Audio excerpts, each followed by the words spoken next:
allow the children. It's okay. It's okay. Off your mind. It's okay. Off your mind. Chai! Now wow, people wey suppose talk truth to power don't off mic. And if we talk, now 500,000 they go summer us, call them hate speech. But fear not, my ego don't come. Ingo torchlight every corner, nooks and cranny of all these bad people where they spoil our country.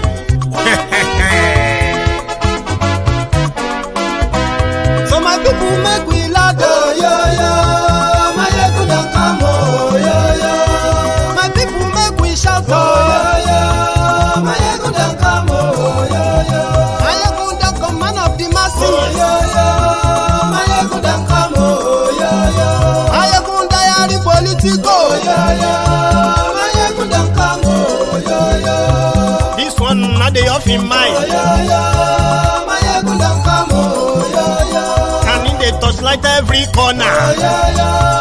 My ego don't come, oh yo yo. Okay, some people be they holla say they want the power. Chai. Them be promise us say we go get light and power. Them hustle sote they can't get the power. But now they know they do anything with the power. Every day dollar just they get the higher power over naira. See them talk say make we off mind. But thank God say my ego don't come. So my people make you loud, oh yo yo. My ego don't come, oh yo yo. My people make we shout, oh yo yo. My ego don't come, oh yo yo. My ego don't come, man of the masses, oh yo yo. My ego don't come, oh yo yo. My ego diary politico, oh yo yo. My ego don't come, oh yo yo. This one not they off in mind, oh yo yo. My ego don't come, oh yo yo. Person where they do evil, no one make person talk. Them say that my yegun, that man too they talk. He too they talk. Say my yegun diary, he they hot like pepper. But every day then they take money in bulk. Woman picking, they the street they hawk. Still them talk say make we no talk. But thank God say my yegun don't come. So my people make you loud, oh yo yo. My yegun don't come, oh yo yo. My people make you shout, oh yo yo. My yegun don't come, oh yo yo. My yegun don't come, man of the masses, oh yo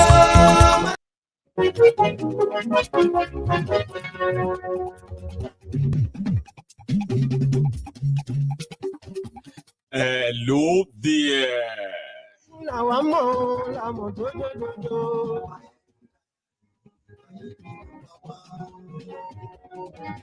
Good morning to you, good afternoon to you, and good evening to you from wherever you are joining us tonight. It is Mayegun Live.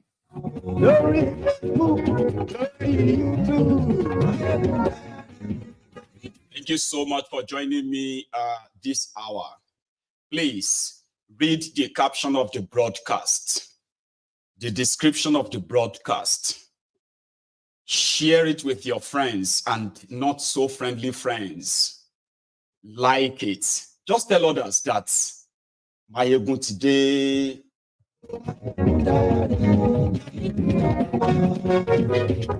There is a royal rumble in Kano when it has come to light the politicization of your supposed traditional institutions. Now, the crisis in Kano took a new turn yesterday. Even though I was not here yesterday, I kind of will give you the catch-up. So today, people are already reacting in Kano. You see, it wasn't just the Bayero's seats, or let me say, it wasn't just about the removal of Bayero, Ado Bayero as Emir of Kano. Okay, that is the issue. There were other emirates created by Gondola that were removed too. That was when the federal and state sort of a power tussle played out. Share this broadcast.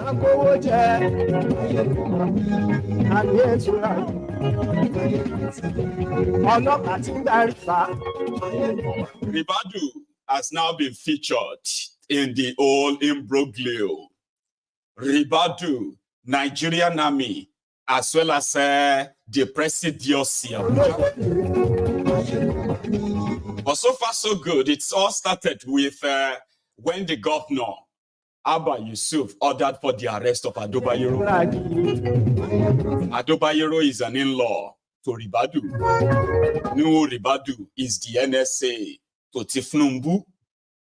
And it's not just that, ladies and gentlemen. Just read this and share it. We have a lot tonight. Thiefnubu is in Lagos, by the way, and they are there to commission the repaired third mainland bridge.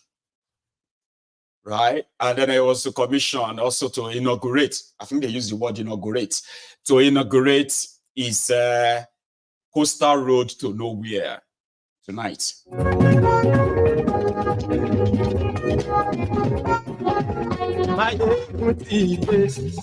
So motivated.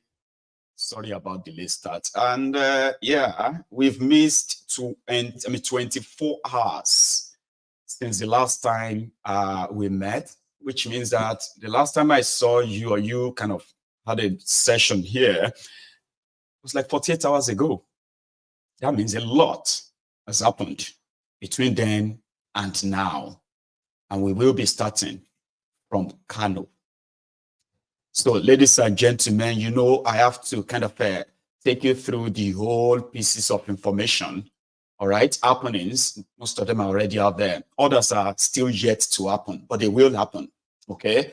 But in Kano, when the law that created extra emirates was passed, and we all kind of know what happened then, right? So Abba Yusuf, which happened to be the protege of Wakwanso, as well as an ally to Sanusi. Now, the drama of Sanusi's return as the 16th emir, it's crazy though, right?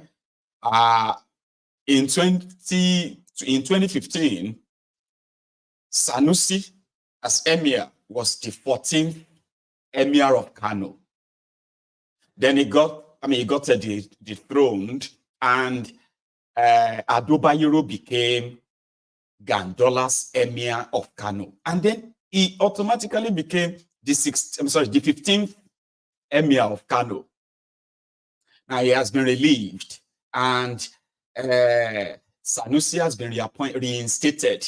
Now Sanusi is now referred to as 16th emir. So Sanusi alone is the 14th emir of Kano, and he is also the 16th emir of Kano. Such an history, right? So the whole drama kind of happened. I don't know if these guys in the Emirates in Kano, if they are politically sort of conscious, or should I say up to date, they would have known that there was move to get rid of the Emirate Council created by Gandola. But somehow, Emir of Kano then, Ado Bayero, carried on. He was in Ogun State. He was in Ijebu to celebrate Awujale's 92nd birthday or so, or 90. I mean, sorry, 90. Anyway, Awujale is so old. Awujale is referred to as the paramount ruler of Ijebu Kingdom. Okay. Now, Ado Bayero as the Emir of Kano Kingdom was in Ijebu celebrating Awujale's birthday when the news broke that he has been removed. He's no longer the emir. In fact, he is to return to Nassarawa. Remember when Sanusi was removed, he was sent to Awe in Nassarawa, to an abandoned palace built there. In fact, because of this scenario of this Kano, yeah, in the last 4 or 5 years, now we know that the people of Nassarawa, they are considered as an appendage of the people of Kano. So whenever an emir is deposed, they are expected to go and be living their banished life in Awe, Nassarawa. So everything seems to be going fine. Nobody heard anything from Ado Bayero since that announcement until 2 nights ago, right? Same night or same day that Abba Yusuf gave certificate of appointment to Sanusi as the new emir. That same night, for some reason, Bayero landed in Kano. Now, when he landed, immediately that kind of triggered some level of reactions like, what's going on? He was not supposed to go back to Kano. He was never supposed to come back to Kano. He was to, since they removed Sanusi, he's never been to Kano. He was banned, because two kings can't stay in the same place, they say, right? So immediately, Abba Yusuf heard that Bayero has landed in Kano. He put a call through to the Commissioner of Police, arrest him. This was Bayero when he landed in Kano 2 nights ago.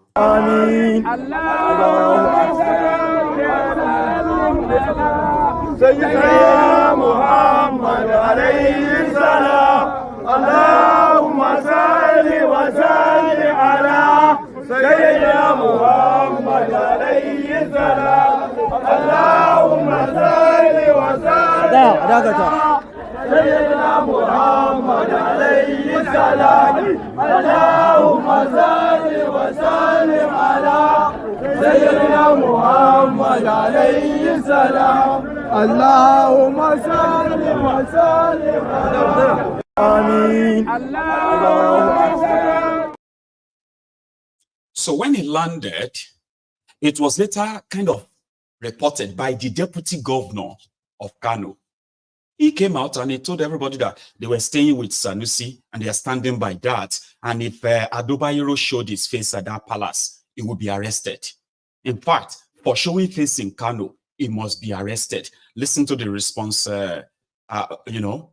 So the commissioner of police and a few of them were like, okay, we were not told that, you know, we're not told that we should arrest him. But there was actually another order. And that was the order to stop any inauguration of Sanusi.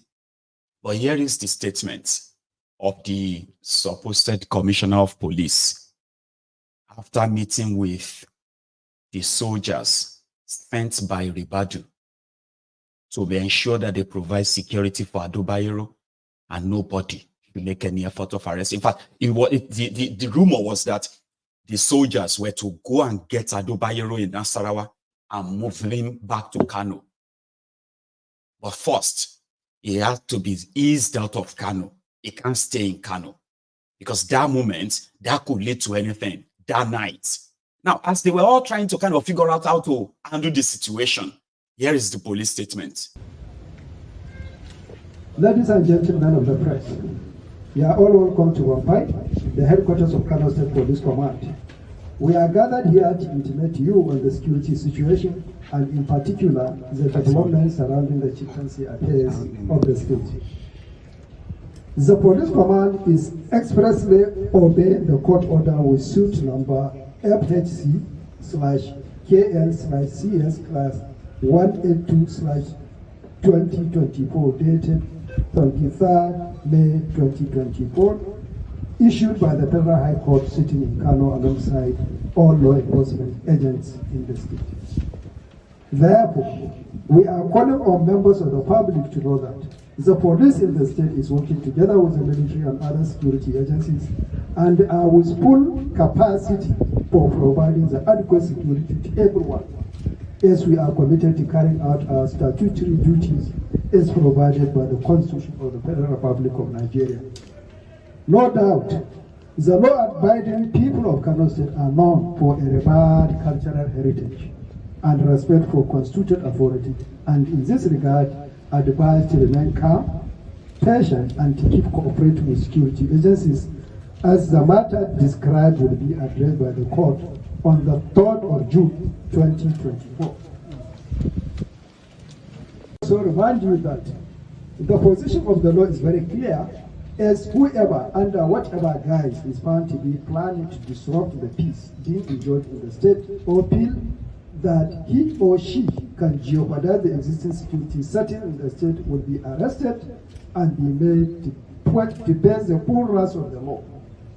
Therefore, as police command is leading other security agencies to sustain the peace and peaceful coexistence for overriding interest, miscreants should stay clear of violence in all its ramifications and should not take advantage or hijack the current situation to launch unprovoked attack on people, property, and infrastructure of the state.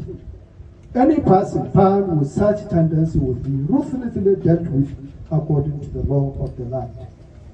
By and large, the combined security agencies in the state have set out all machinery in place to ensure no breakdown of law and order as the safety and security of the inhabitants of the state remain sacrosanct. On this note, it is on behalf of the security agencies, I thank all the good people of the state for their understanding, praise. Just so you know, okay? So that was the supposed commissioner of police in Kano telling the press that they were ready to honor the court order that stopped Sanusi's inauguration. Sanusi's reinstatement. And you see those soldiers behind that police commissioners, they were the soldiers sent to provide security for Bayero and returning back to as Emir of Kano. Man, people started reacting. So it was then like the governor, who has no say or control over the police, especially wherever the case is between the federal and the state, okay? So the governor ordered the police to arrest Bayero. But the police there, with the soldiers behind him, said, we would have to honor the court order that says this action must not take place. But guess what? The judge, the Nigeria judge, supposed judge that gave the order that the reinstatement must not happen, is actually currently in the United States, not in Nigeria.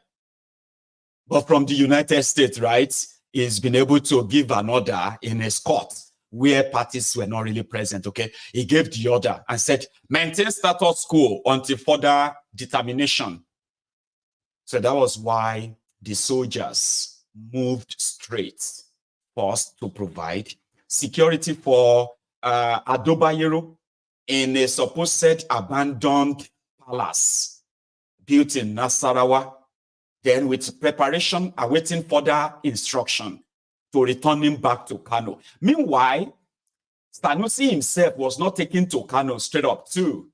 He wasn't taken to the palace straight up. He was taken somewhere else called Rumfa. Is it called Rumfa or Rafa? African Wahala. Rumfa or so, yeah. He wasn't taken to the main palace first. He was taken somewhere else where he was able to receive visitors, pay homage, do this, do that, make him look like, say, at least it's now the emir. But the wahala behind were the soldiers present in Nassarawa and Kano. Take a look, I'll show you. And them providing security for Bayero. This was all yesterday.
sorry for that poor audio, or the absence of audio.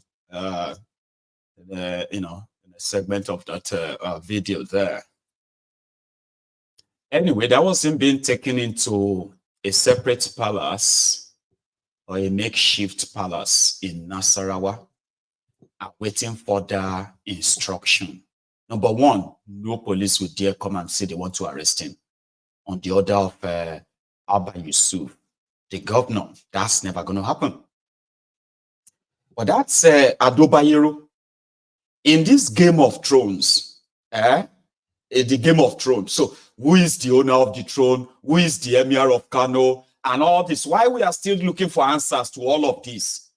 Now let's see Sanusi himself, okay?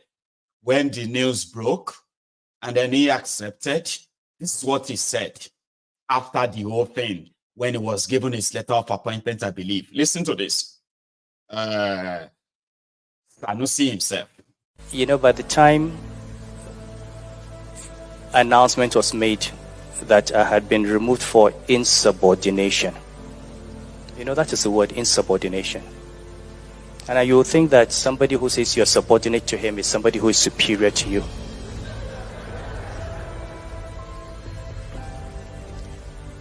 You know, and like I said in Abuja, I have my record of service. My father has his record of service. My grandfather has a record of service. We cannot be intimidated by somebody because you're president or you're a governor, and we cannot tell you that you're wrong.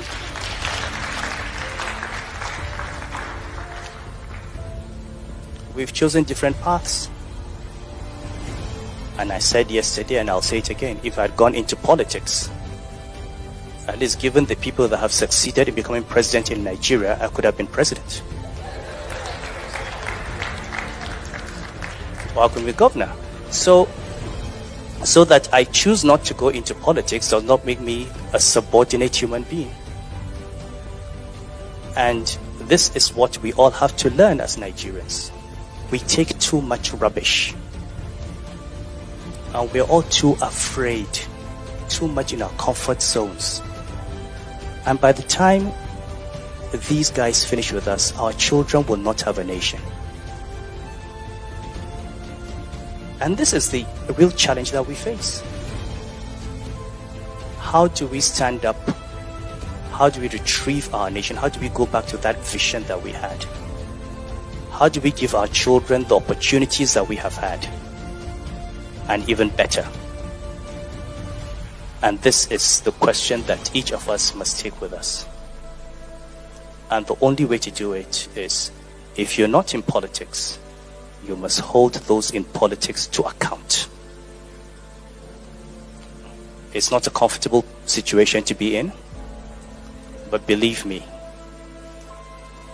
when people are incompetent and they don't like you, you wear their dislike as a badge of honor.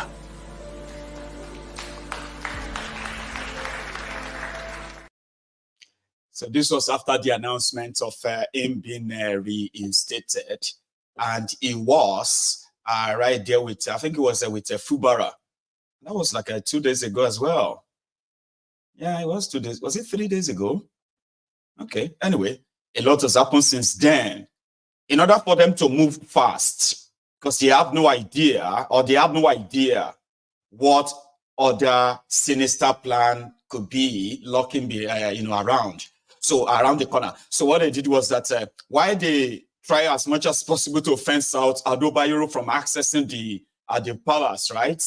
They quickly moved some of their stuffs and all of that, like, oh yeah, go and pay homage and all of that to this guy, so that we can make it look official. So that same night, the Bayero came back to Kano and it was moved to Nassarawa. That same night, when they were moving, they couldn't move Sanusi into that same palace.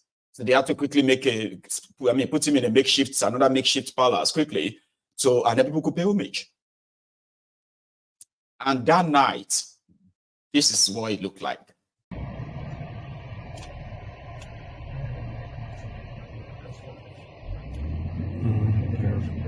Okay.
What a video. Lokaci gaba da video. What a video.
In order to make it more kind of official, they had to do it during the day. And he had to, like, before he can approach the main palace, right? He had to, like, do so by riding a horse, royal horse.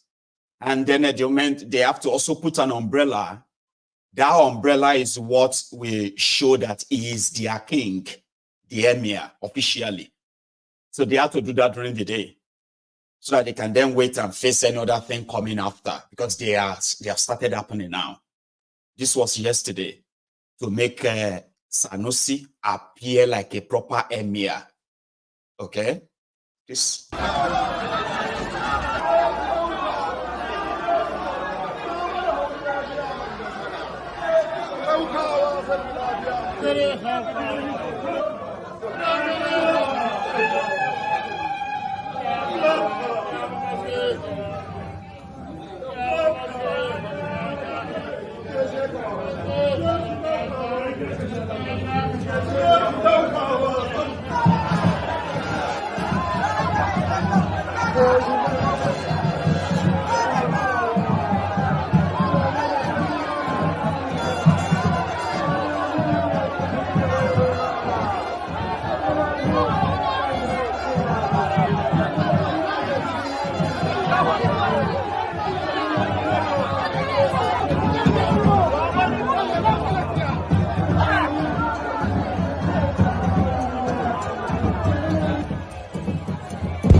So that, according to Kano's bylaw, as well as Kano's emirate tradition and culture, as it is politically shaped, that then officially make Lamido Sanusi the official Emir of Kano.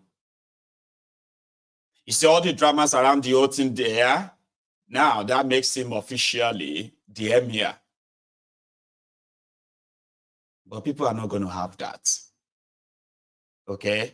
Because right now, some of them feels like, okay, yeah, these guys were, you know, creation of politics and political disagreements. That was what prompted Gandola, the APC national chairman now. When he was governor, that was what prompted him to create all these emirates. And he has already appointed emirs. All these emirs didn't do anything wrong. Emir of Bichi, Emir of this, Emir of that.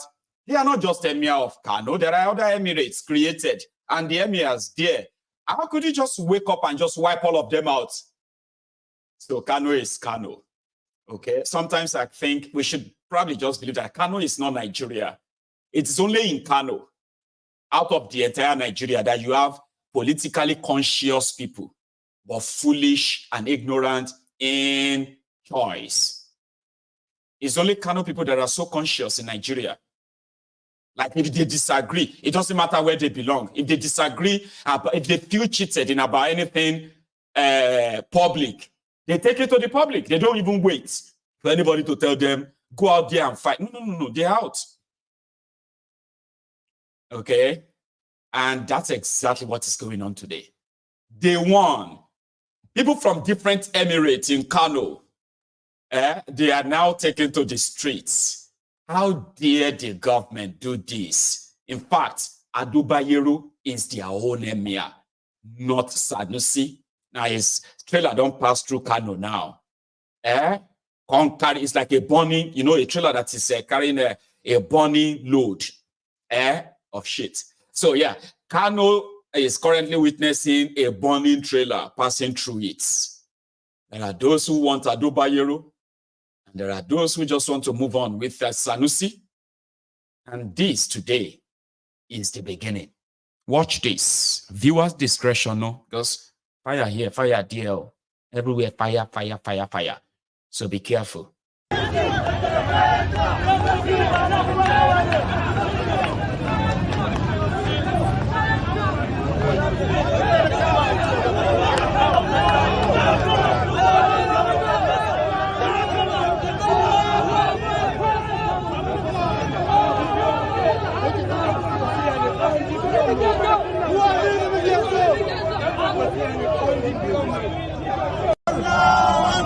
Allahu Akbar! Allahu Akbar!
Protest is not haram, after all.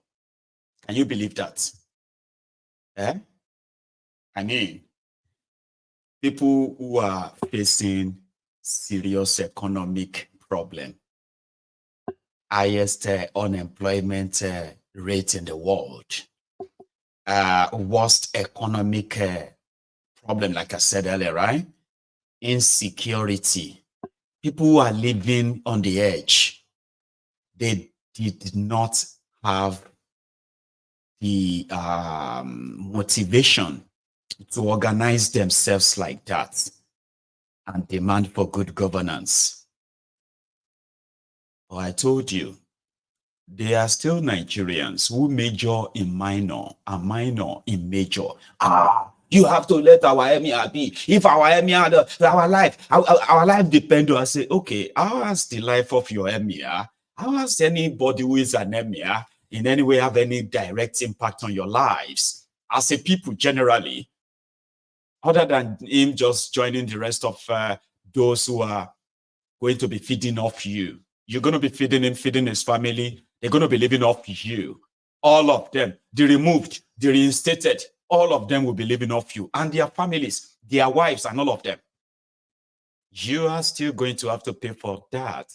Like, why can't people just be like major in major and ignore the minors? But that would make them non-Nigerians. Do you understand that now? Is this thing about being a Nigerian? It is to be an expert in stupidity. Experts. The most intelligent person in nonsense. And sometimes they kind of sounded like they are educated, you know, and you see people who sounded like, I'm educated. It's like, fuck off. Like, is your education a blessing or a curse?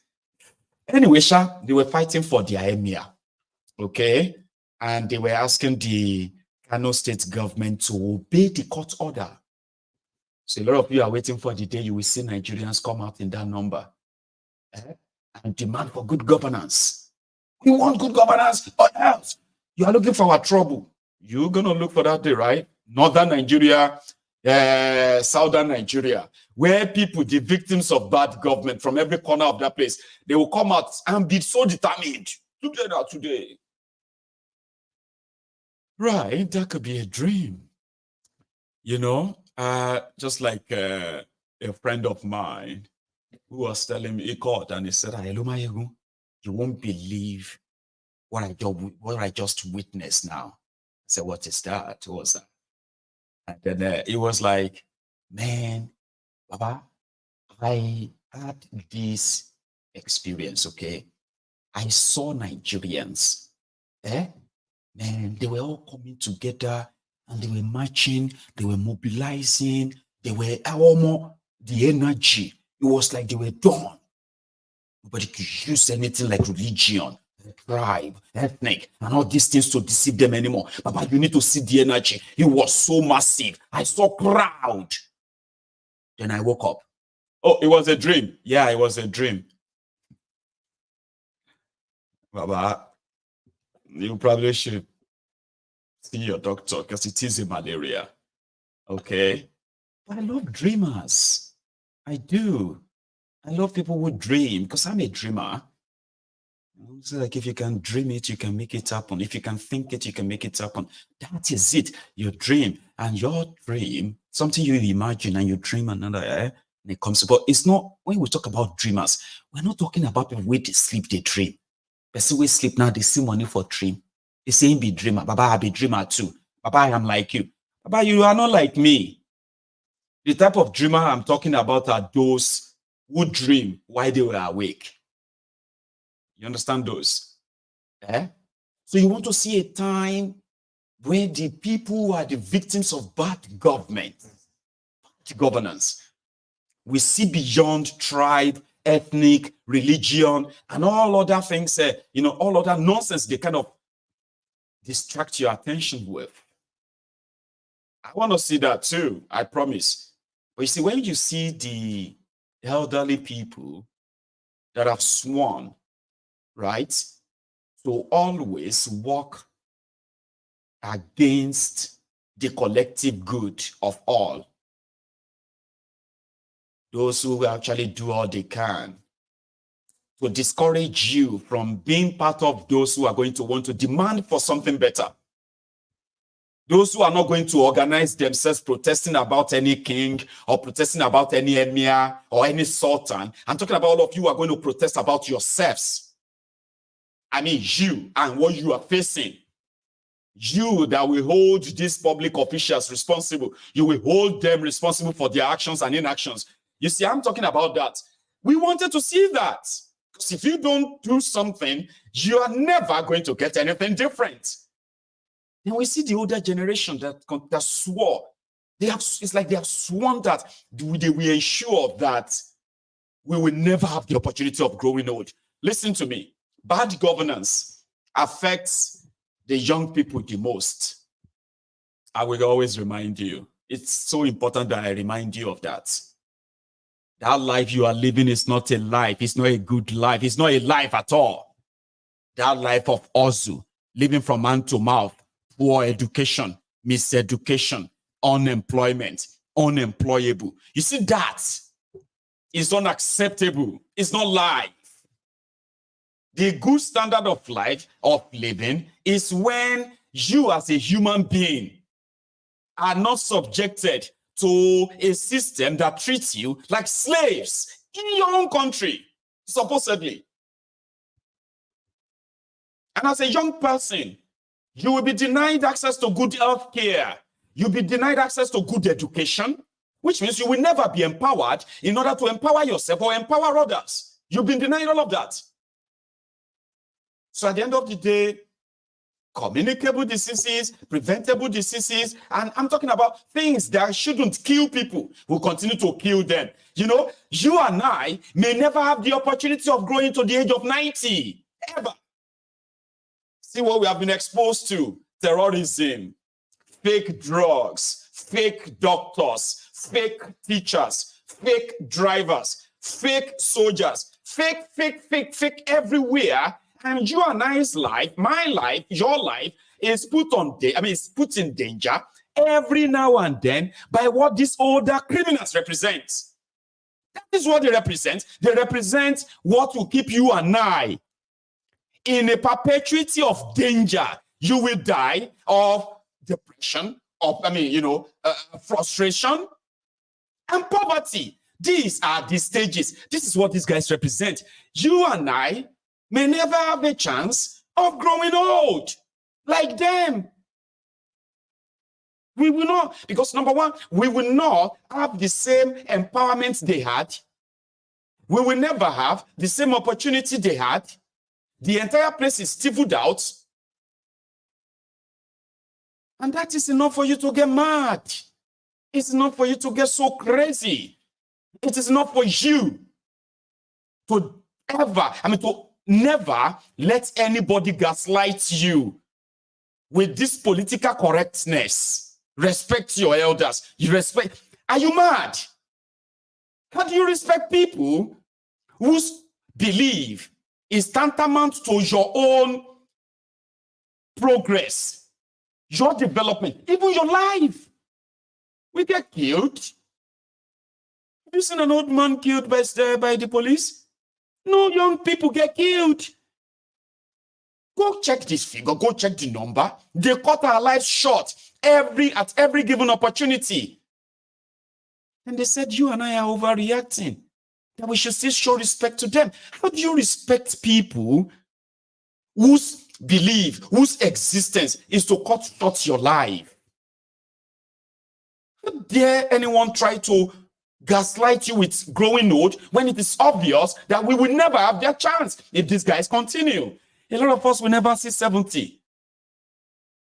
A lot of us young people have now been subjected into different kind of drug abuse because of poverty. We are going to face serious health challenges. This generation, the generation after us, the one after them. Go outside there and tell me I should be worried about growing old when I have already been subjected to an eternity of a poverty. So that brings me to Wole Soyinka, confessor, a very useless old man. 89 years old man is witnessing the killings of the destinies of Nigerians right now. Many Nigerians are walking about like walking dead, hungry, hopeless. Okay? And it keeps getting worse. Somebody like him, whose lifespan is totally out. He spent his life. Somebody said he's speaking 1960, 1970 English. Absolutely. That was how they deceived our own grandparents. Speaking incommunicable, meaningless, and useless English. And that's it. It's like the Sabinus of today. It's like some of those who became whatever they became on social media right now, simply because, oh, I could shake my ass better. Oh my God, you're so, oh my God, nobody can shake their ass better than this guy. Oh my God, he is so talented. He shakes the ass so well. Look at this. Oh my gosh, have you met her? Oh, she's the most amazing housewife ever. Almost you've never seen any housewife like her. She's the most intelligent housewife on social media. That was what Soyinka was to those generation of those who never actually had any meaningful meaning, okay, to what the Nigeria of that time offered them. Look at the world they built for me and you. Now, me and you would have to exist in Nigeria of Boko Haram, the Nigeria of joblessness, the Nigeria of backwardness, the Nigeria of lawlessness, the Nigeria of where criminals are the rulers. That is the... Well, if anybody power point, don't let anybody deceive you. Okay? Do you know what we did? Do you know what we did to contribute to Nigeria? Baba, don't let anybody tell you that they did any job, okay, and serve Nigeria. Baba, when Nigeria to serve now, one true emperor. Why should anybody come and gaslight you that you know the contribution I contributed to this country? Contribution, you know, now. See your contribution. Your shit hole. Your father can never be what Soyinka is. Of course, he will never be a person like him. Because at the end of the day, she be Nigeria no lenwo. Look at Nigeria. Look at Nigeria. Are you proud of what they have bequeathing to you? What do you call them? They say the sweat of your heroes past. Look at the country your heroes past. Are you still blaming yourself? Because that's what they do. They blame you. You maybe say you have no say in how they brought us to this stage. They will still blame you. You, these young people, all these young people, they don't want to work. All they want is money, money, money. We are talking about the Bewiris who stole billions from government. Your uncles and aunties, your mama, your papa, civil servants who are now multimillionaire, who stole money. They are looking at you and saying you have no patience. All this younger generation, they just want to make money. Look at them. They don't want to work. Thieves that stole from the public to raise their children. Now they are hardworking. But look at the country. Look at Nigeria. Look at the entire Nigeria. That is from 1960. That is all the effort of your heroes past. Look at their efforts. No electricity, no security, no employment, no safety, corruption, and all this. So, Baba, no judiciary. So if anybody is coming and starts saying, hey, your father did not contribute to Nigeria. Baba, thank your father. Be grateful to your parents. Their names are not mentioned among those who destroyed Nigeria, but very entitled. They want you and I to prostrate for them because they have wool head. I be wool beard. I can dye my hair to wool and begin to look like that stupid old man. Confessor Shoyinka. I told you something about the elite of Nigeria. They are the most dirtiest. The second most dirtiest of all of them in Nigeria are those who parade themselves as educated people. Right? Respect the elders. Elders respected. Do you think those people respect you? They deny you education, denied you healthcare, denied you security, denied you a country, denied you citizenship. Our culture says we have to respect it. Our culture did not say that. Yoruba culture did not say we should respect those who have no respect, who lack morals, who lack partner awareness. And finally, our culture, I am a Yoruba man. Somebody who understands it, somebody who was raised like Ibile to the core. You will pick Mayegu. And in my culture, in Yoruba culture, Yoruba says,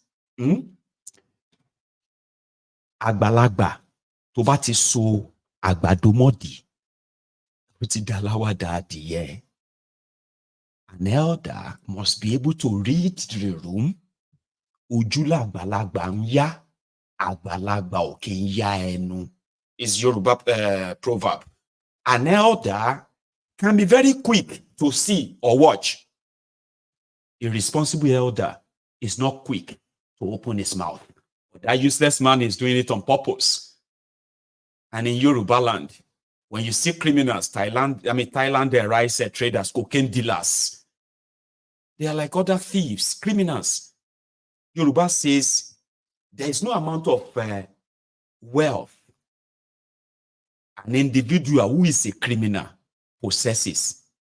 They do not deserve your respect, my respect in Yoruba land. Whether they are young or they are old, they do not deserve respect. Yoruba says, tí ọmọ olè ọ̀daràn bá da aṣọ àrán borí, ọmọ ọ̀daràn tó bá da aṣọ àrán borí, aṣọ ẹ̀wọ̀n, aṣọ kí ló ti ń pè, aṣọ olè ló dàbora.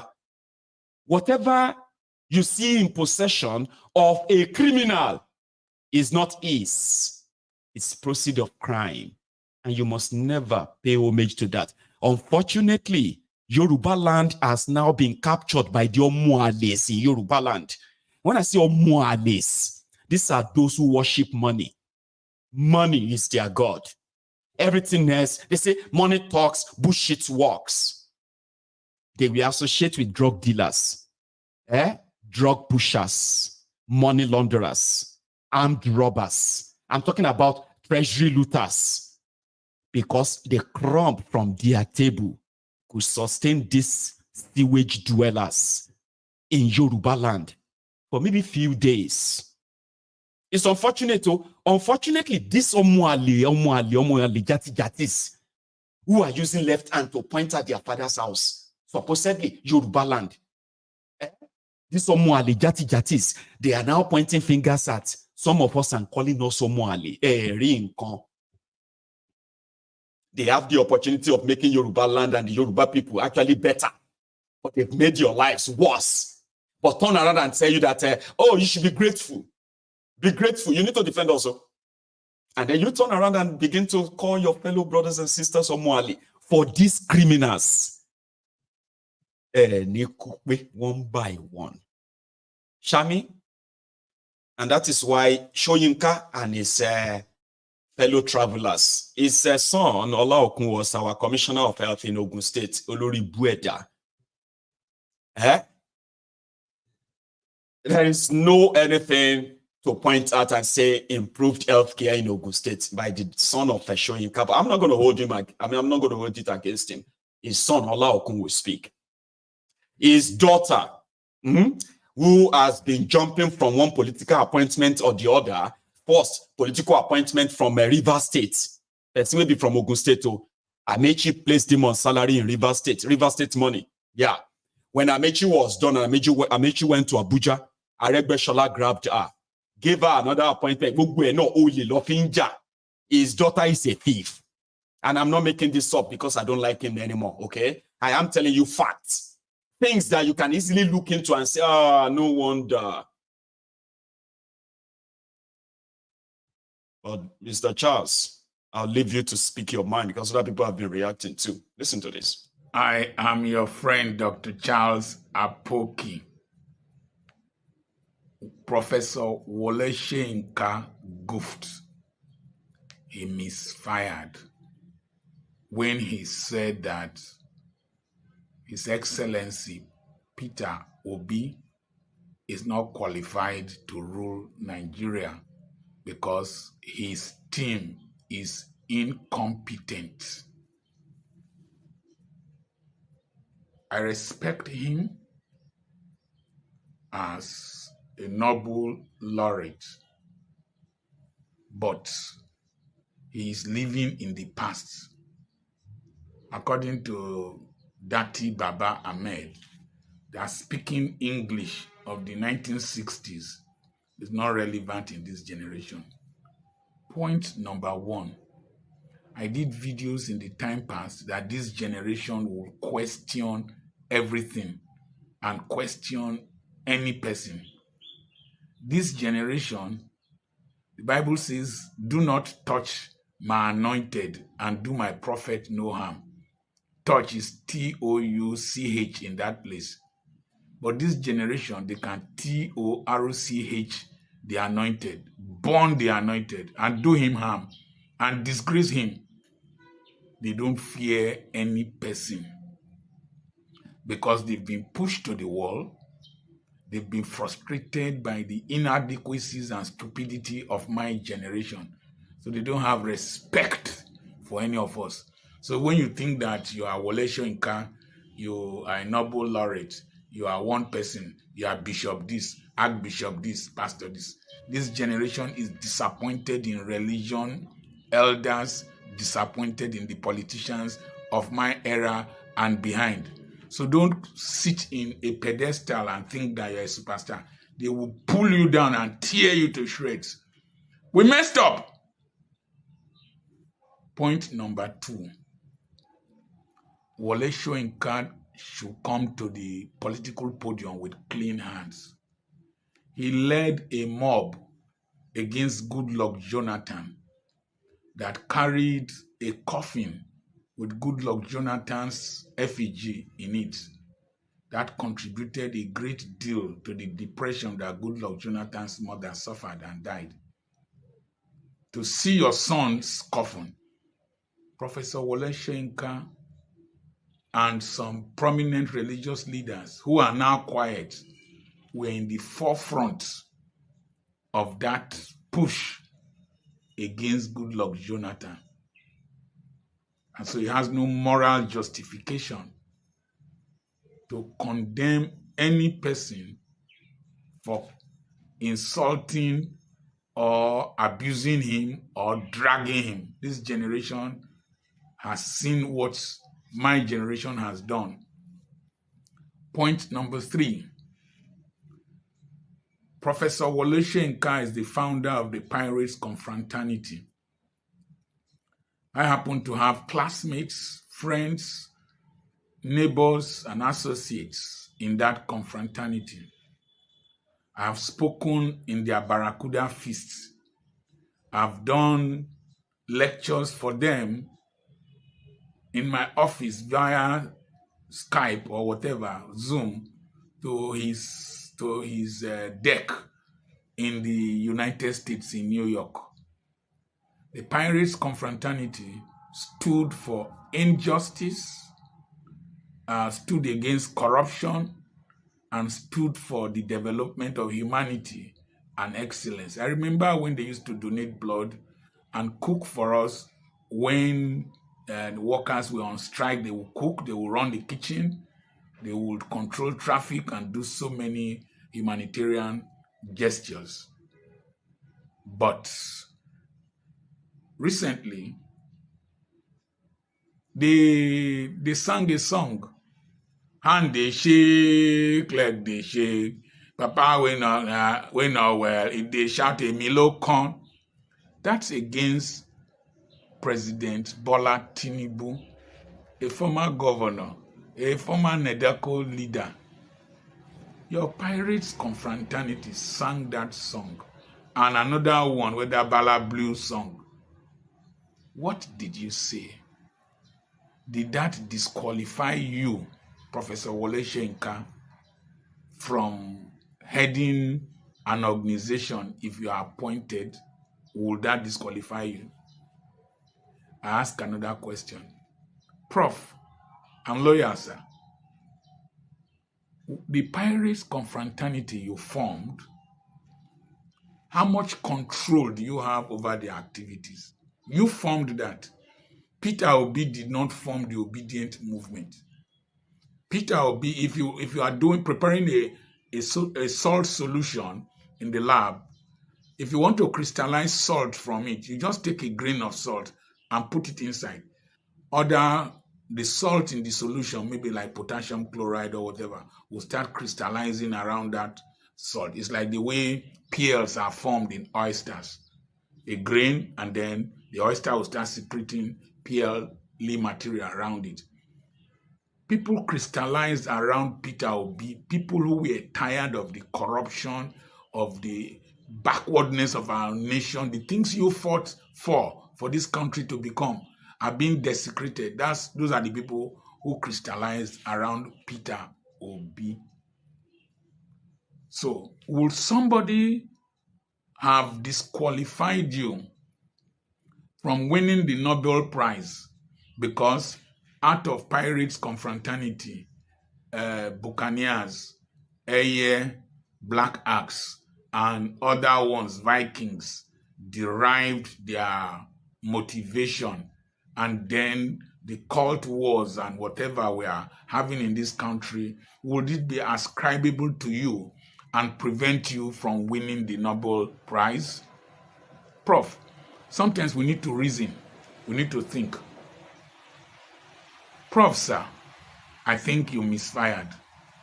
You are out of touch with reality. You have eaten something that is preventing you from speaking well. Sometimes when you pack too much pepper fruit inside your mouth, you find it difficult to speak well. I think you benefited from Tinubu one way or the other, either through sponsorship or relationship, because I find it difficult to believe that you are a tribal bigot, that you have degenerated to that level. I believe you misfired. Prof, this generation, social media, they abuse any person. Social media is a public toilet. If you can't bear the stench, behave like Thiefnubu that does not watch social media. And you must be very careful what you comment and what you say. Prof, you misfired. You tried in the time past. Your time has passed. Enjoy your retirement. Even me talking, I'm extremely careful, because what is coming up next is not just the anger of abuse. When these Nigerians, these poor Nigerians, are pushed to the wall, they will fight back. Remember the way they looted warehouses filled with palliatives. What is coming up next, if this country does not improve in the next 3 years, is going to be more than, let's leave it. But I don't read social media anymore. They abuse the hell out of me.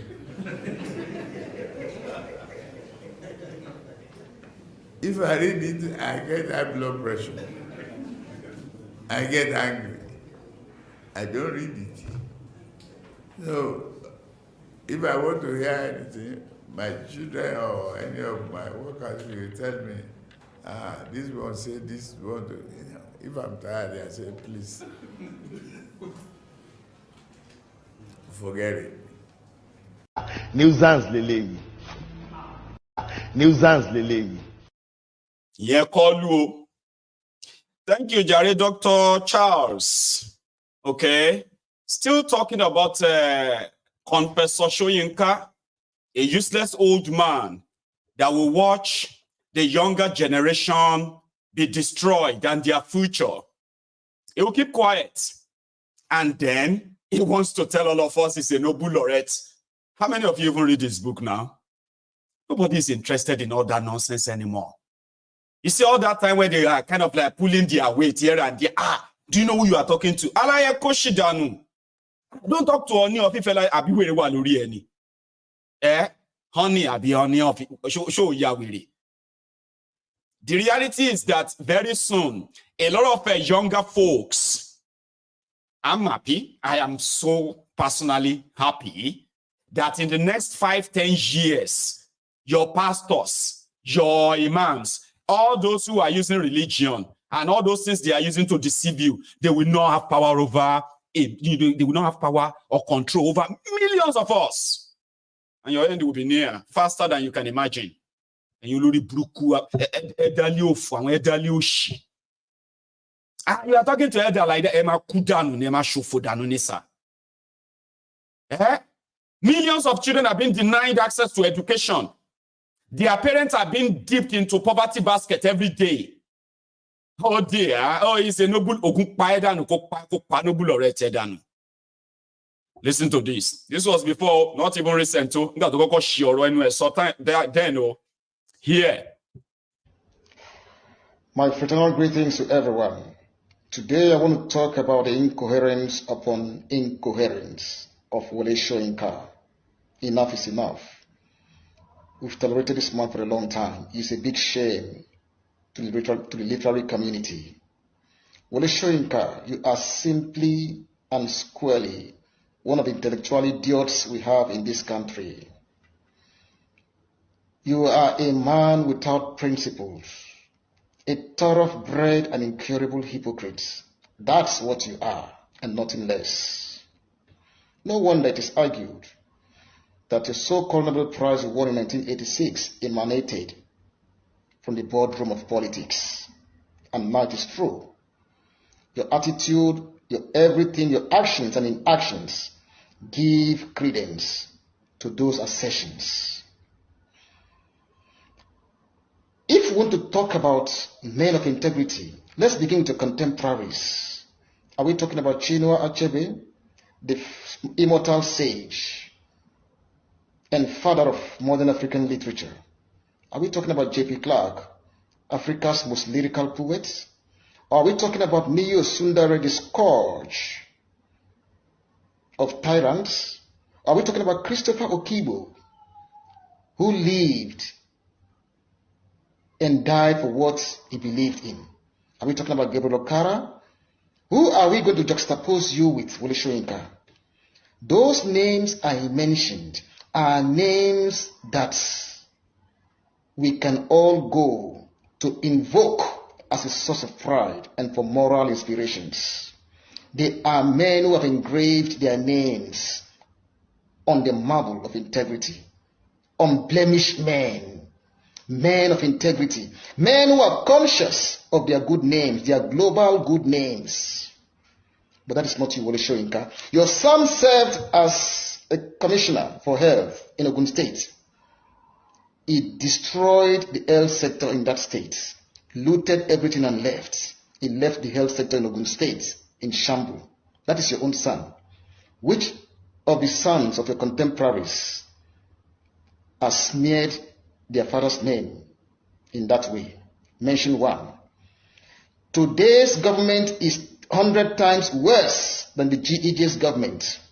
None of you came out to protest. You even wrote describing the wife of GEJ as a hippopotamus and the president himself, GEJ, as a King Nebuchadnezzar. But everything happening in this government, people like you never came out to protest. But a few days ago, you came out to call the youths fascist and talking rubbish. That was when he called the young people fascist. Oh, they are fascists. Oyibo wiri wolonso. Tanlo Oyibo fo. Eh? That's kind of 5 areas of fascist. You know, you cannot fascist. Baba wiri. Atokuma kwa monorumalo. Eh? Here, auntie. This one go cry, but anyway, listen. So, Wole Soyinka, I saw your message, your tweet, and it's really painful because, you know, one would expect that you people have some level of, with the level you guys have attained, you should have some level of sympathy. The other day we saw you at Aso Rock, we saw you in Aso Rock, and you were just enjoying your life, like, you don't have any problem. With all due respect, sir, you are 89. You are 89. Can you people stop? Can you people stop playing with the future of Nigeria? Can you people stop? Most of your children are abroad. Most of you are abroad. Reno, Mokiri, Atiku, all of you. Your kids are abroad. We in Nigeria, what future are you guys laying down? You are 89. You are 89. 89. Wole Soyinka, you are 89. You people should leave Nigeria alone. Leave the politics alone. Allow Nigerians to breathe. Allow Nigerians to breathe. We are hardworking. We are hardworking. Like, we are hardworking. Everybody knows. Every other country knows that Nigerians are good. Nigerians are strong. But in Nigeria, you try to frustrate Nigerians. And when will it end? How many of us are going to travel out? How many of us are going to run out of Nigeria for you guys to leave? How many of us? Children that were born when? I am over 30 years old, and you guys have still been manipulating this country up till now. I have kids. People are still manipulating. Please, people should leave us alone. Wole Soyinka, leave us alone. Tell your people in APC to leave us alone. Since I graduated over 14 years ago, I have never worked. I have been doing business on my own. Never have I felt so suffocated. Never have I felt so suffocated doing business. You buy fuel at what cost? There is no light. You buy fuel to even charge your phone to be able to do online business. Over 70% of your profit is gone. And then there is still a lot of uncertainty. Please, you should leave us alone. You should leave us alone. Thiefnubu, Wole Soyinka, everybody in government, you should leave us alone, please. The cost of fuel has gone up. Food and other prices have followed it. Households and businesses struggling. Things seem anxious and uncertain. I understand the hardship you face. I wish there were other ways, but there's not. Chai! Wahala, dear. Wahala. I die. Everybody did so. My dear sister, crying. Even they say crying. Okay. How do you say tekumbadale ayombo lowuro? How do you say that in English? They say tears may tarry at night, but joy cometh in the morning. Is that how you say it? Well, you see, the situation of Nigeria, Baba, is beyond crying, my dear sister. Smile. You know, they say cheese. You can cry from now till you turn 90, or you can cry till you turn blind. When you turn blind, the shege go still dey pursue you. The situation of Nigeria is beyond crying. Dear sister, dear brother, it requires action, acting. I'll let you watch this. Somebody wants to educate Shoyinka why he is so wrong again. Here, listen to this. What I have to say first, what qualifies one to be the president of Nigeria is as prescribed by the Constitution. The Section 131 says if you are a citizen of Nigeria by birth, if you are sponsored by a political party, if you're up to 40 years, of age, and if you have minimum qualification of school start or the equivalent. The other variable is that you have electorates who are up to 18 years who are registered to vote and they have cast their vote for you, the majority, and you scored the majority of the vote in line with Section 134 of the Constitution. So I think that, there is something we have to understand about the decline of democratization, especially in Africa. It has given birth to another variable, a concept called the rise of political movement. So people are moving away from political party system because of how regimented and regulated that ecosystem and is. Manipulable it is. So there's rise of political movement arising from a number of issues, coming to misgovernance and other challenges. So I don't think even an attempt by Peter Obi himself to control the political movement that has risen over different issues, right? Just like we had the build-up with the APC, the CPC, AMPP, and all that. You remember what happened? The change mantra, the idea, the notion that the serving president at the time was clueless and that he is not able to. So they maintained that mantra and brought about, let us make the change. So these are political, if you call it. In other words, you're saying that the P2B can't control what the obedience are doing. Well, in other words, you can't stop them with a magic wand and say, well. Yeah, absolutely. Yeah. And the question is, what are those things the obedient are doing? And who has been able to dissect which of those actions can be directly linked to the obedient? Because we must not divide Nigeria into political parties alone. There are Nigerians who are seeking governance from their political leadership and they're expressing themselves. So if that expression, like we found an alliance between what the opposition parties were agitating for and the disenchantment among Nigerians leading to 2015, when those two converged, they were able to remove a sitting president. So you cannot, divulge the fact there are people who are disgruntled, who are not happy with the governance system in the country. But when you classify all of them as obedient, then you are never. It is so wrong, and it is deliberate. So I want you to know that, okay? The reason why they are trying to make, number one, make everything about you, the obedient, and make it look like asking for good governance or asking people to be responsible, okay, live up to their responsibility is bad, right? All of this is kind of, systemically planned. Do you understand that now?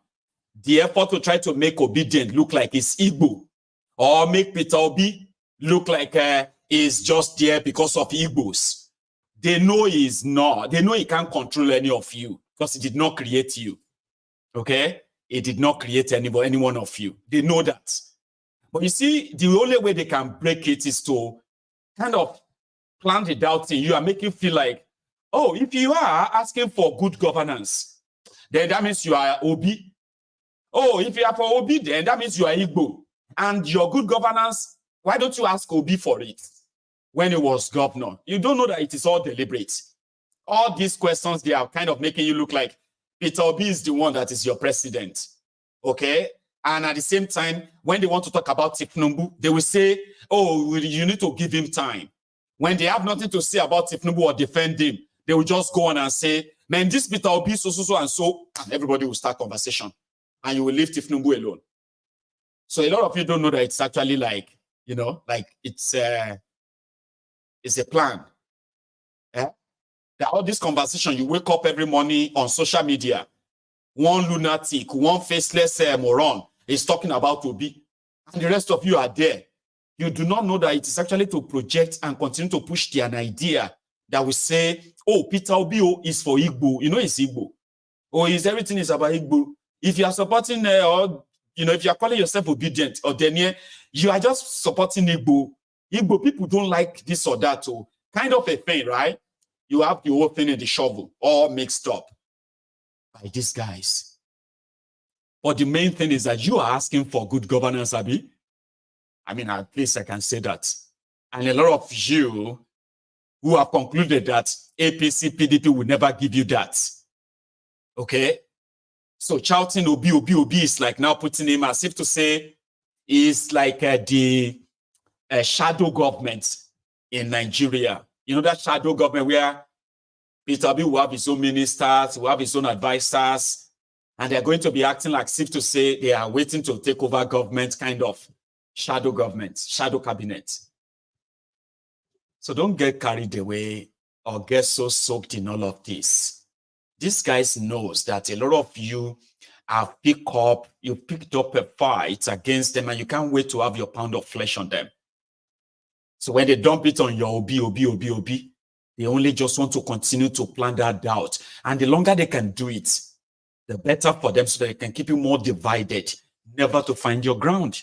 Blame him whenever they feel like you are challenging them and asking them to do their job or fulfill their campaign promises. When you ask them, when you push them, they will just kind of dump Obi on you, dump it on you like that every now and then, because they know you want to kind of, so you won't talk much about Thiefnubu afterward. It is all part of the game and all that. Unfortunately, not many of you actually understand this. And indeed, let's be clear, Obi cannot control what he did not create. That's number one. I have seen Showore's people, okay, who out of trying to defend Wale Soyinka. Wale Soyinka left the government. Obi didn't say anything about him. Wale Soyinka left the country that is in turmoil, hearing his views, and he spent over 18 minutes attacking Obi. They always kind of call him father, respecting him and all of that stuff, right? And then a lot of you have been reacting so much to the point that some others are now saying Obi is finished, Obi is this. You don't know that all of these are just to continue to see how many of you are going to end up picking that line and say, Mama, it's true. This Peter Obi hates us, Sha. Because his followers, the way they talk about Hausa, the way they talk about Yoruba, the way they talk about the Igbos, the way they talk about this or that, Peter Obi supporters are dangerous. Obi can never lead Nigeria. A lot of you don't know that the people who are pushing this are actually Thiefnubu's people. And you will see, until your brain will begin to say, it's true. And I've been hearing that this Obi is about Igbo. I didn't know that before, Sha. Man, I think it's about Igbo, Jare. This Obi is about... That's what they want. Because this is even bigger than Obi himself. Trust me. The one that we contributed money to buy plane ticket for. The one that they jailed with Showore. That one too jumped on Twitter. He's defending Soyinka. Soyinka that's attacked Obi unprovoked. Not even that the obedient even goes to him. Nobody even was talking about him. Somebody just carry camera, put camera in front of this 89-year-old man. And then the first thing he will say is about Obi. He must not contest again. His supporters are this or that. And you that we gave money to, we contributed money to, beg everybody all over the world, please let us contribute money. Oh, this guy needs to go to UK and continue his education. Buhari's government jailed him. Mandate, I'm talking about mandate. Now, a proper Yoruba boy, supposedly, Abi, Peter Obi is old enough to be his father too, right? But you see, when these guys who want to defend some of these Olori Bruku elders, using the line, Yorubas are very respectful. Yorubas are very, we have home training. This Olori Brukus only have home training for those that they kind of like. You understand? For example, if you love Shoyinka, Obasanjo, Adebanjo, Ayo Adebanjo, and so many other older guys, you can abuse them. They are not true Yorubas. This is the kind of political ideology that Thiefnubu and his gang represents. This is what they pass on to people. So this mandate was writing his nonsense. I can write English, Abi. So he was writing his nonsense from his dinghy somewhere in England, right? Where he's holed up, okay? He was writing to defend Shoyinka, and he was hurling different kind of insults at Obi. And they're like, but Obi is old enough to be your father too. You are defending someone that is not because Obi attacked him. Obi did not say anything about him, where he was responding to Dati. Dati is old enough to be you, mandate's father. Yeah, he's old enough to be your father. But guess what? In the name of trying to defend Shoyinka, he started, you know what I mean? He started hauling at different abusive. And I'm like, is this not defeating? Me, I don't get respect. Agreed. Me, I know say I don't get any respect for people like that. And I don't hide it. I don't pretend about it. Whether you're Hausa, Igbo, Yoruba, I don't give a damn about you. The moment you get to that stage of being part of the criminals that have been identified, to hell with you. I don't care about your age or where you come from. So I'm not going to sit down and say I'm a Yoruba, well-trained Yoruba that respects elders. I do. I respect all people, but not criminals who disrespect me. So you sat there, you are defending that somebody, some people are abusing Shoyinka, and then you took it on Obi, and then that shows that this is who you are. All of you hypocrites, useless morons, so to say. Your education is worthless. It's useless. Even Odumeje, you know Odumeje, had this to say about your useless education. Bunch of lunatics. To everybody claiming educated in Nigeria, where there is no good road. Do you know what they call rented people? Educated people stay in a country where there is a lot of digital development. Everybody in this country is illiterate.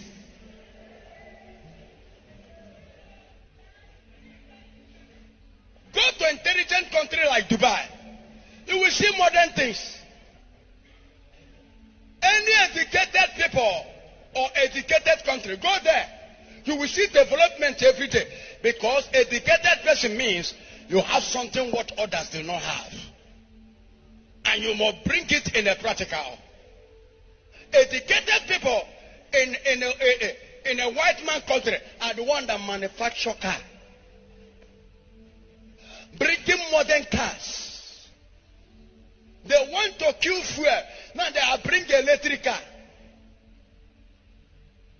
Everybody borrowed a professor and doctorate, and also all these borrowed certificates, and coming out and saying, we are so Rene Koli, we are doctor. As far as this country is not moving forward, all of us are illiterate. The day which identify educated people is when we started to bring things new.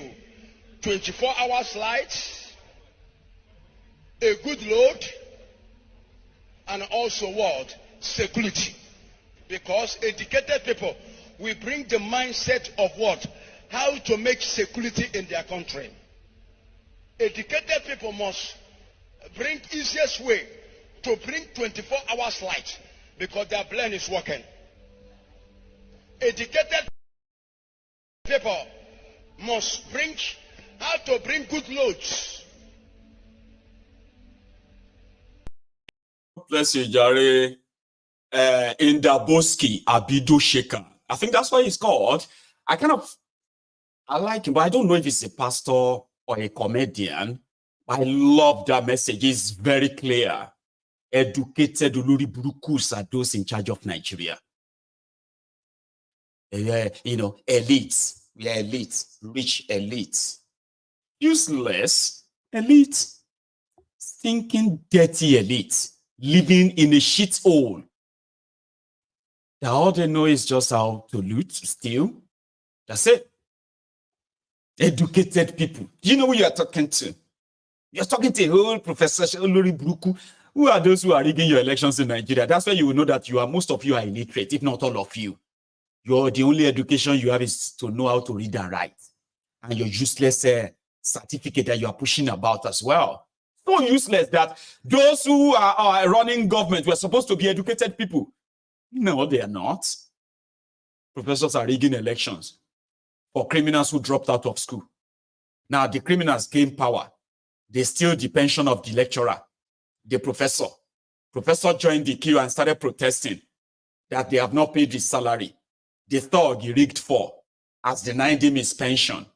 So you claim to be educated. Meanwhile, in another 4 years, they will do it again. They will do it again and again and again. And then they will come around and cry. And you think you are educated that way. Illiterates are better than you. In case if you don't know. Now, the OB they are talking about is actually in Florida. But he was there yesterday where he had a sort of a town hall Thanksgiving meeting. No, not Thanksgiving. Thank you tour.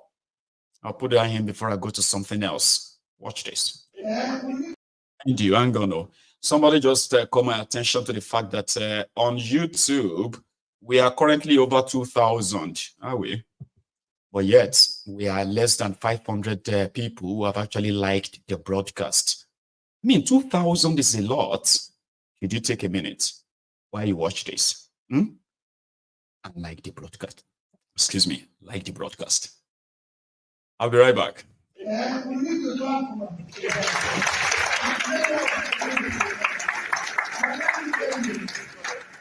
everywhere I go, people bring up the issue of why do people reject the Bible? Yes. I attended the tough one. About you know, in building what we're trying to build, I'm not trying to say England. In building what we're trying to build, people didn't believe us. So, in some places we have people who are good and tough, and they question what is happening. In some places we have people who were not good and tough. And one of my elected representatives was actually a bus driver who was okay, just stay there, let them something. And he got elected. And he didn't go to say he shouldn't take that elected. He rather leave me that it's tough. Because, you know, I do what I do, and that's why it's important for me to talk about diaspora. That's why I teach. Because you're coming from a place where you can put food on your table. If you can't put food on your table, it's difficult to be part of this change. Tough. Because, again, that's why I said diaspora now. I remember when I used to come to them, I used to tell me, if anybody comes here to buy a house, people should resist and come please. You know why? Because I hear they have a level of comfort. If they're in Nigeria, they can't do that. They will go and celebrate with the person and even pray for God to continue to bless him because so it's a tough thing. But it's a gradual. Some of them are beginning to resist and say, no, this is wrong, this is this. And the same thing is what they're talking about in the people protesting. After the election, young ones wanted to protest. They wanted to protest. I said, no. Because I know what will happen to them. And I'm not there, my children are not there.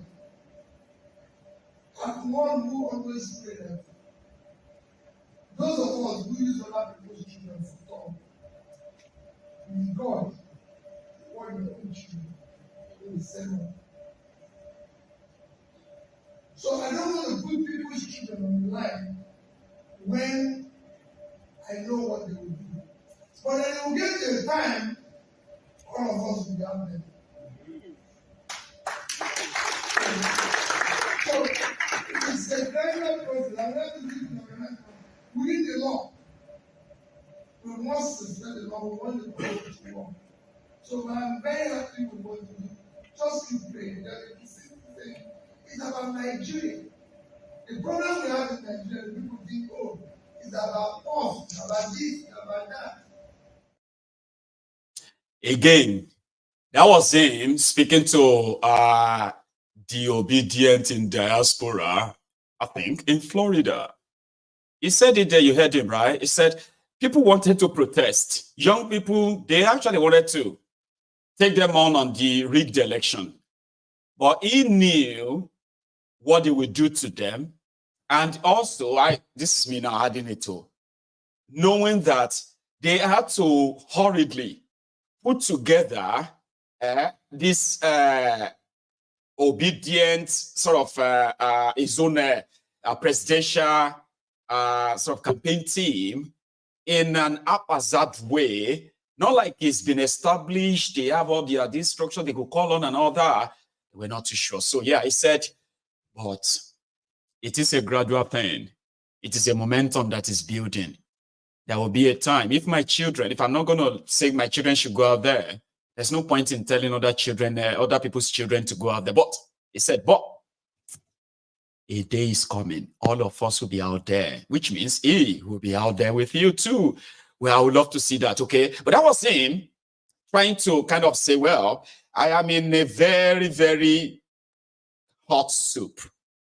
I am only trying to make sure that I control the money so that at least you can be able to say, okay, yeah, you have some semblance of control, kind of. And until then, to him, they are still building. I'm speaking for you, the obedience, by the way. I'm talking about those of you who have publicly said it anyway, that you do not believe in any of their political parties. Not that you do believe in their system, but you are giving them your backing, because who knows? And me too, I feel like I'm not seeing you doing election and winning any election, fairly and squarely, because there will never be any free and fair anywhere, okay? But I'm more or less like giving you my own voice. Because one of these days, I'm waiting for when they will do it to you or do something that will trigger you. Then I want to see the number. You know me now. Gidigbo, gidigbo. Yeah, gidigbo, gidigbo. Yeah. Yeah. You know what I mean? Like, you have the number to get to overrun them. You have my platform ready to work with you. I promise. But going forward, I didn't know that they've put back the Kaduna Abuja train until the news broke this afternoon that it has derailed. I've seen derailed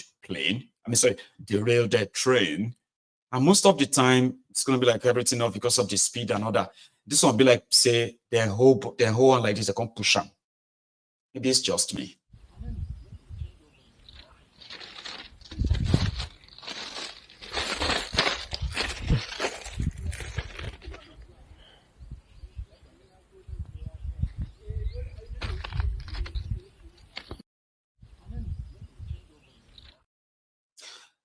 And that is the only train that goes to Abuja and goes to Kaduna and come back to Abuja. And this is the plane. Train. I said plane. This is a train that Kalu and the Minister of Transport or something said that they are putting back to work. I'll show you again. This is Abuja, the Federal Capital Territory, the best plane.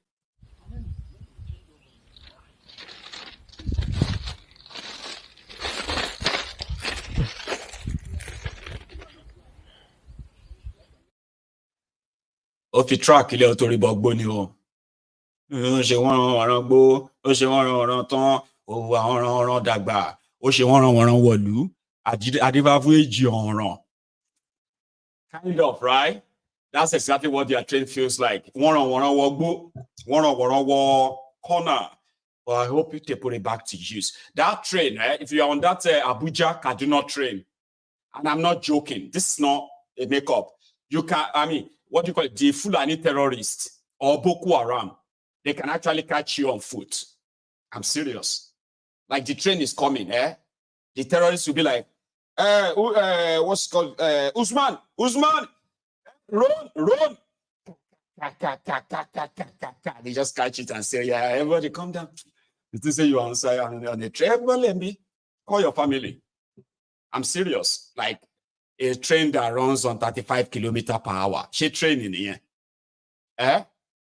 Federal Capital Territory, the giant of Africa. Ladies and gentlemen, they spend billions of your money to build that. And it's been like one trouble after another. And they borrow money to build them.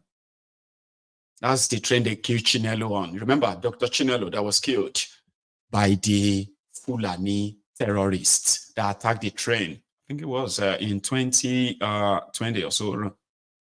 Anyway, another bad news that happened in Lagos. So a mosque collapsed in Lagos, and from the report, a lot of people were trapped inside. But for these guys, they were busy looking for the wounded Qurans. They were actually searching for Quran, and not people. Clap for them.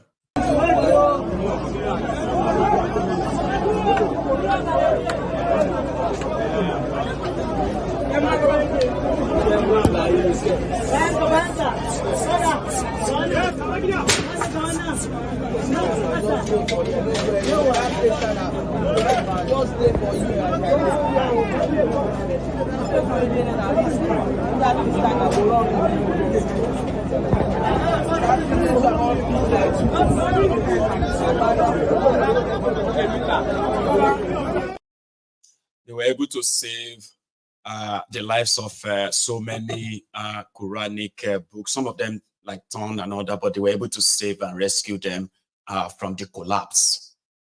Now, listen, if you are one of those, I don't know if this is the story now, but I just want to use it that way, right? That if you're one of those who love buying things from Nigeria, be careful. Be very, very careful, okay? Because these days now, anything can happen.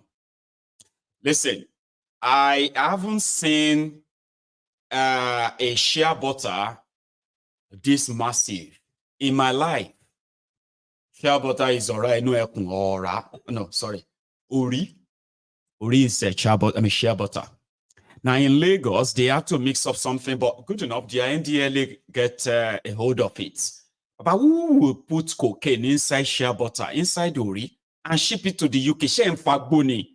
Which kind of people they smoke for that place? UK of all places. You pack cocaine inside Uri. Who is going to go collect it? I am saying this to all of you who always kind of say, I can help you.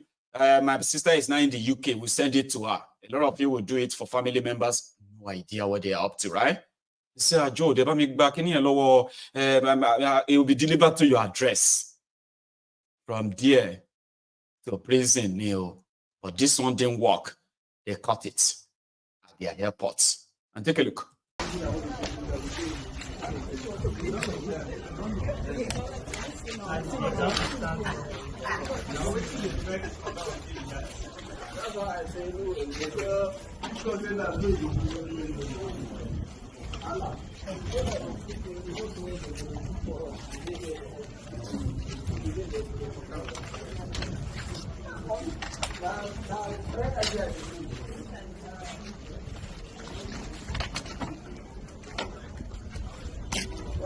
It's okay, bring 3 of them, let them stand. Why you are doing it? Go on, 3 of them.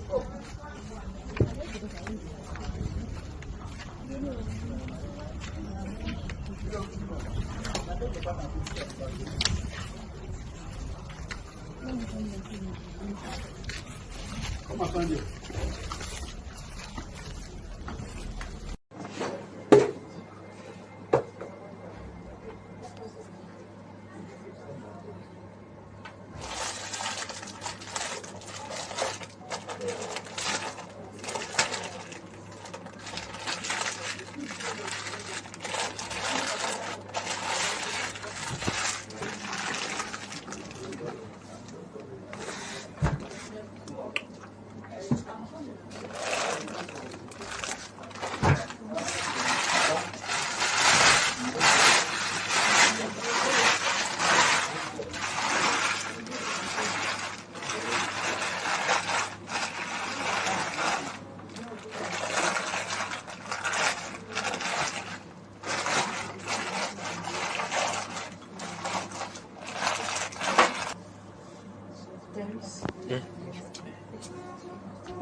interested in where they are going.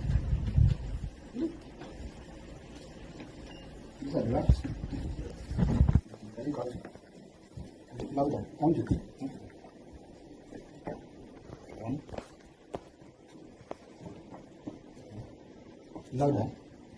5. 6. 7. 8. 9. 10. 11. 12. 13. 14. 15. 16. 17. 18. 19. 20. 21. 22. 23. 24. 25. 26.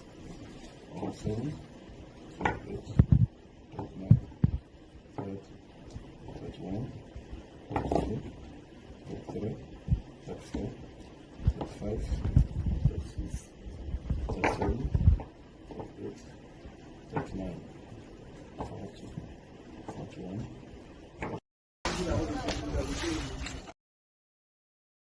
Drugs to be shipped to the UK or more. Anyway, we'll go back to Lagos, where Kalu is inaugurating the rehabilitated Third Mainland Bridge to celebrate its 1 year. He is also there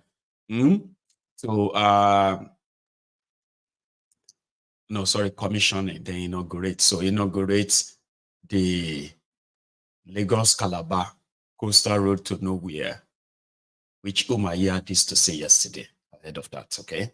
Just yesterday. To the glory of God, to serve MTN, to Africa, Okwaja community, we are diverting completely from the new alignment, from the old alignment. And we are rejoining back to our new alignment at kilometer 25. Congratulations. There is, an amount by the federal government, gazetted rates, whereby we used to pay, for properties. And there is also depreciation. It's a professional, exercise. There are people that are licensed to do this. And so, just like an engineer or a journalist, you are ruled by the ethics of your profession. And so that is exactly what we are doing. I do not expect in anywhere in the world that if you put 4 billion, we get 4 billion. That is not the intention.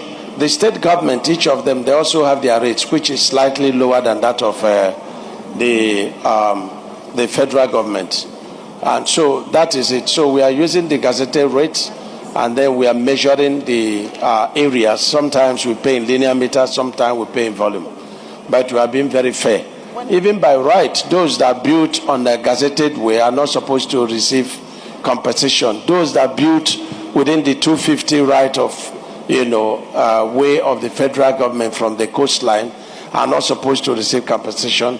Only permanent structures should receive compensation. So this was yesterday, 2 days ago, then yesterday, where they agreed that they will make adjustments.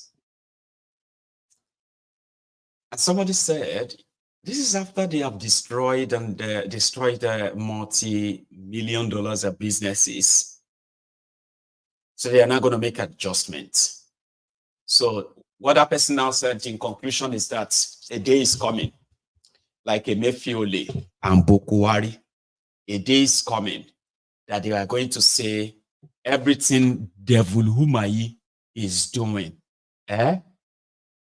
got no Thiefnubu's approval. In fact, Thiefnubu was not aware, including this coastal road to nowhere, that they will come up later and say, well, Thiefnubu was not aware. Are they not denying that Bokuwari is not aware of the change of Naira plan or the printing of new money? Meanwhile, Bokuwari posed with this new Naira and told Nigerians, you should please go and put your money in the bank to get the new notes, or else you will lose your money. Only for them to come back months later and they said Emefiole acted alone. Bokwari was not aware of anything. Even when you show them pictures, they say, no, Bokwari was deceived Bokwari was deceived by Emefiole. In fact, Bokwari was misled. Bokwari's signature was forged. One day after using this foolish, selfish, ignorant Igbo man to carry out their sinister, tribal, ethnic-laced actions, when they have achieved all of that, the victims will remember it was an Igbo man. And they will deny that Thiefnubu never was aware. Umahi was just doing his own thing. Umahi family. Devil, Umweze, Umahi, all of them will be in family members. You still have time to call him to order. Okay? We shall be here. So Thiefnubu was in Lagos today with his friend, Gilbert Shaguri, okay, to celebrate their win.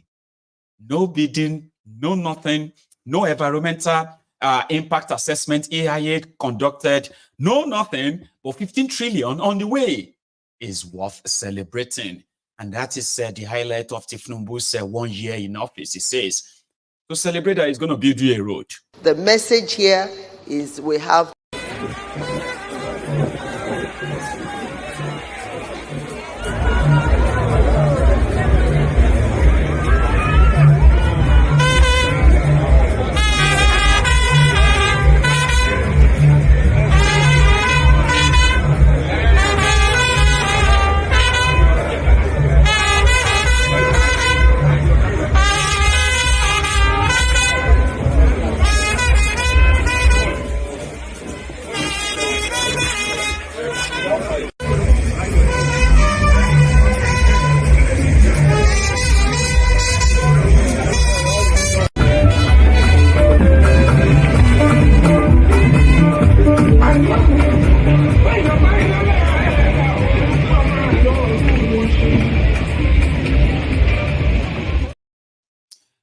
I'll take that away. So that was the Kolu there. And then his wife has a message for you, young ladies, women, generally. Pastor Remi Ahmed Thiefnubu. Just say pastorats or Remi Weripe. The message here is we have to salvage our children. You know, we see the way they dress. They keep forgetting that Nigeria, we are beautiful. The moment you can see what they showcase on the stage, I said we are fashionable. We see what is going on. You know, we are not having a Met Gala. And everyone, their nakedness is just everywhere. And the men are well clothed. So we have to do something. Tell them the way it is. We don't accept nakedness in our culture. That is not beautiful. It's not beautiful at all. And they are all beautiful girls. But they should be confident to know they are.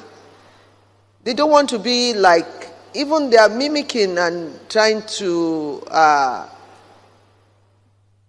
emulate film stars from America. They don't know where they come from. Why did Meghan come here looking for Africa? That is something we have to take home with. We know who we are, and don't lose who you are. God bless you. You know who you are, don't lose who you are. Just so I show you, okay, that it's not just Obi that cannot control his followers because he didn't create them to start with. Thiefnubu created his own followers, but he has sellers that he cannot control too.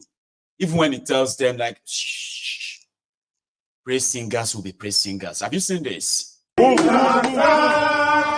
All your mandate we shall stand. All your mandate, all your mandate. All your mandate we shall stand. All your mandate, all your mandate. That is Kolu. Okay. You cannot control food sellers. You can't control crumb eaters like that. Even when he said, shh, they still went along.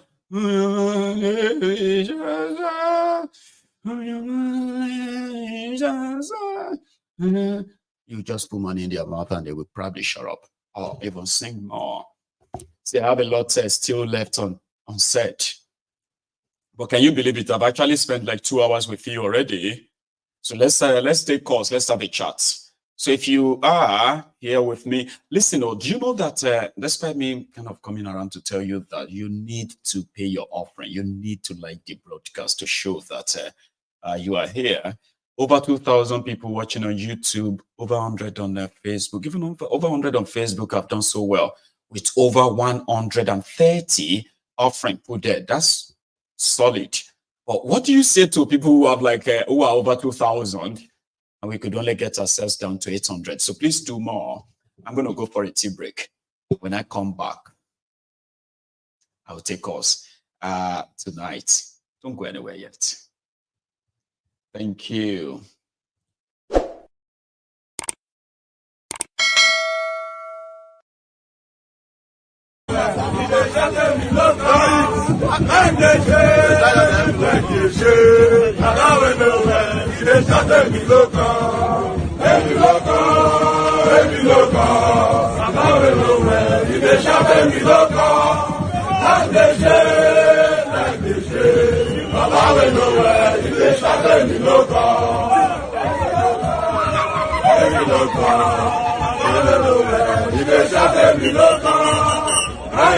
Oṣó ni, àjẹ́ ni, ẹlẹ́bọ lóògùn ni, amániṣe ni, afàìmániṣe ni, wọ́n á fi yín sílẹ̀.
You do speak in tongue.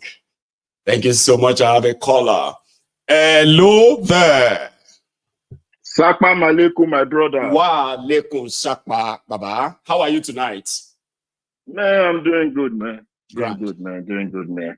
Well, thank you for the Games of Thrones that is happening in Kano today. Yeah, it's thinking off. Today's show was interesting, man.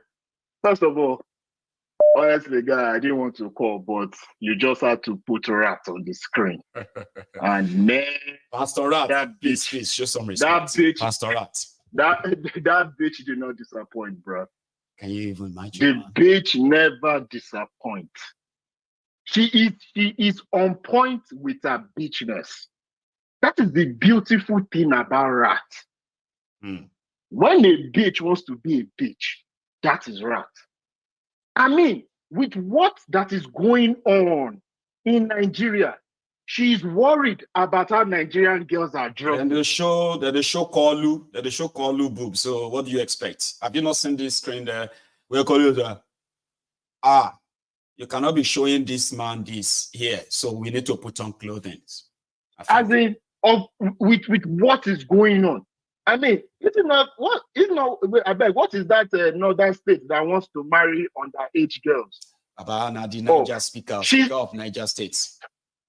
She's not worried about that. She's not worried about the high inflation, the printing of money, the kidnapping. But she's worried about how Nigerian girls are dressing. Oh my God. I pity the foolish fools that listen to this type of people that you go.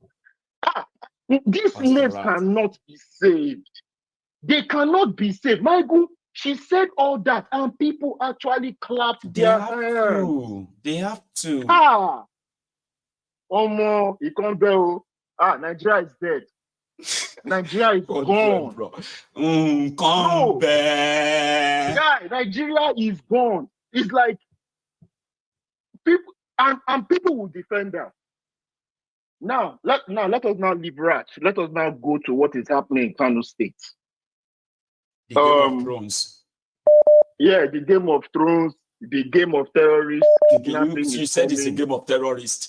But the terrorists are fighting for the thrones. So it's still Game of Thrones. Exactly.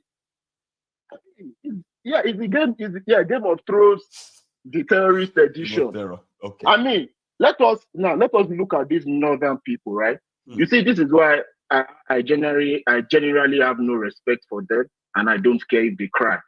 Look at how they are fighting on top useless tradition that their own leaders have bastardized. Look at how active and how angry they are. I think they do not see how they are raging.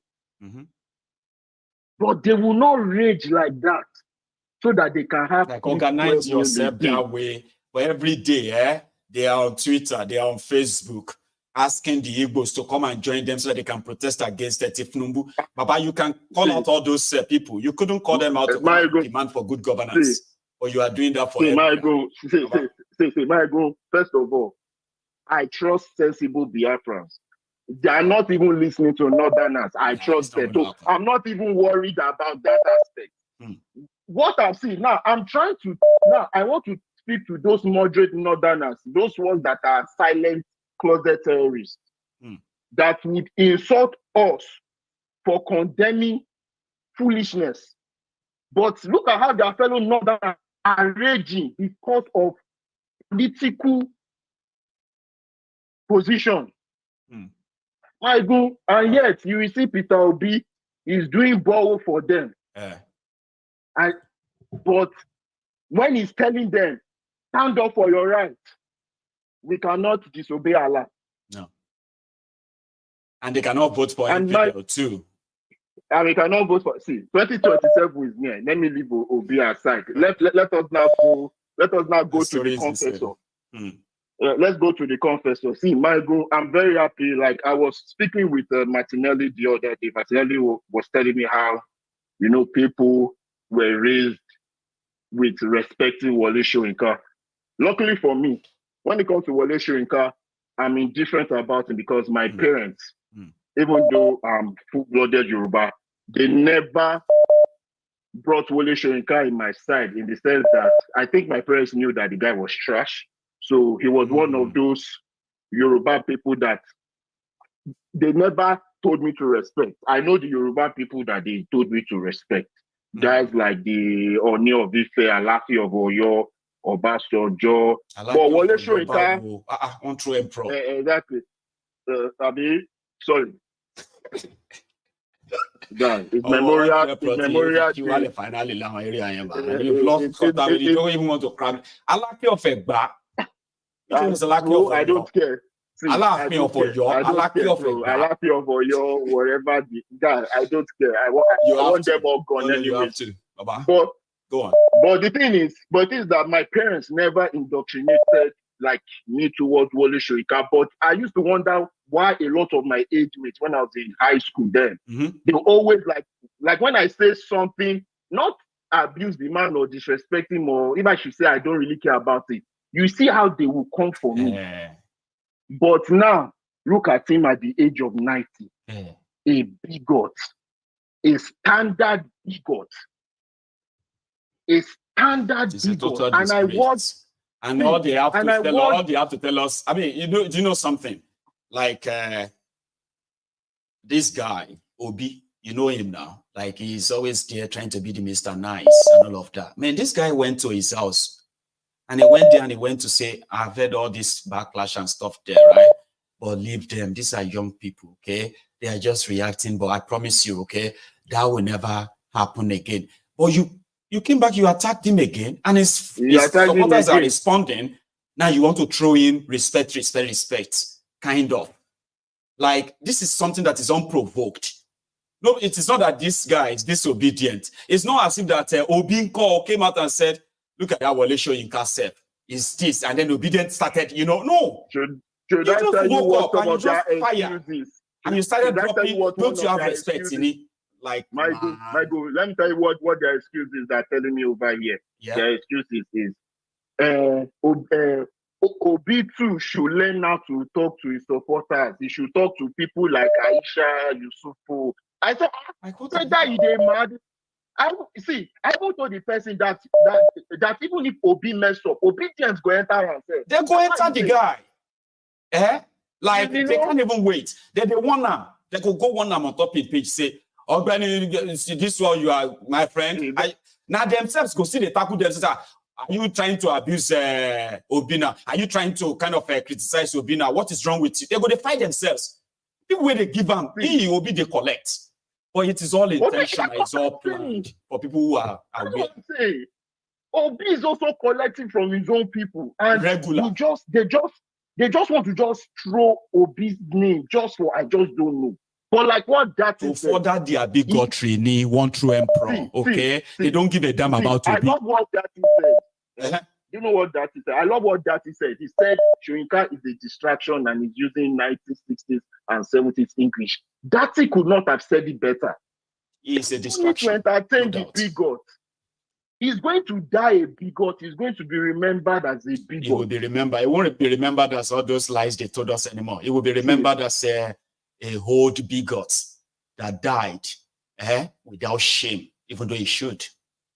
Look, I want to also say something before I leave. I think some people in the chat are giving credit to Obasanjo.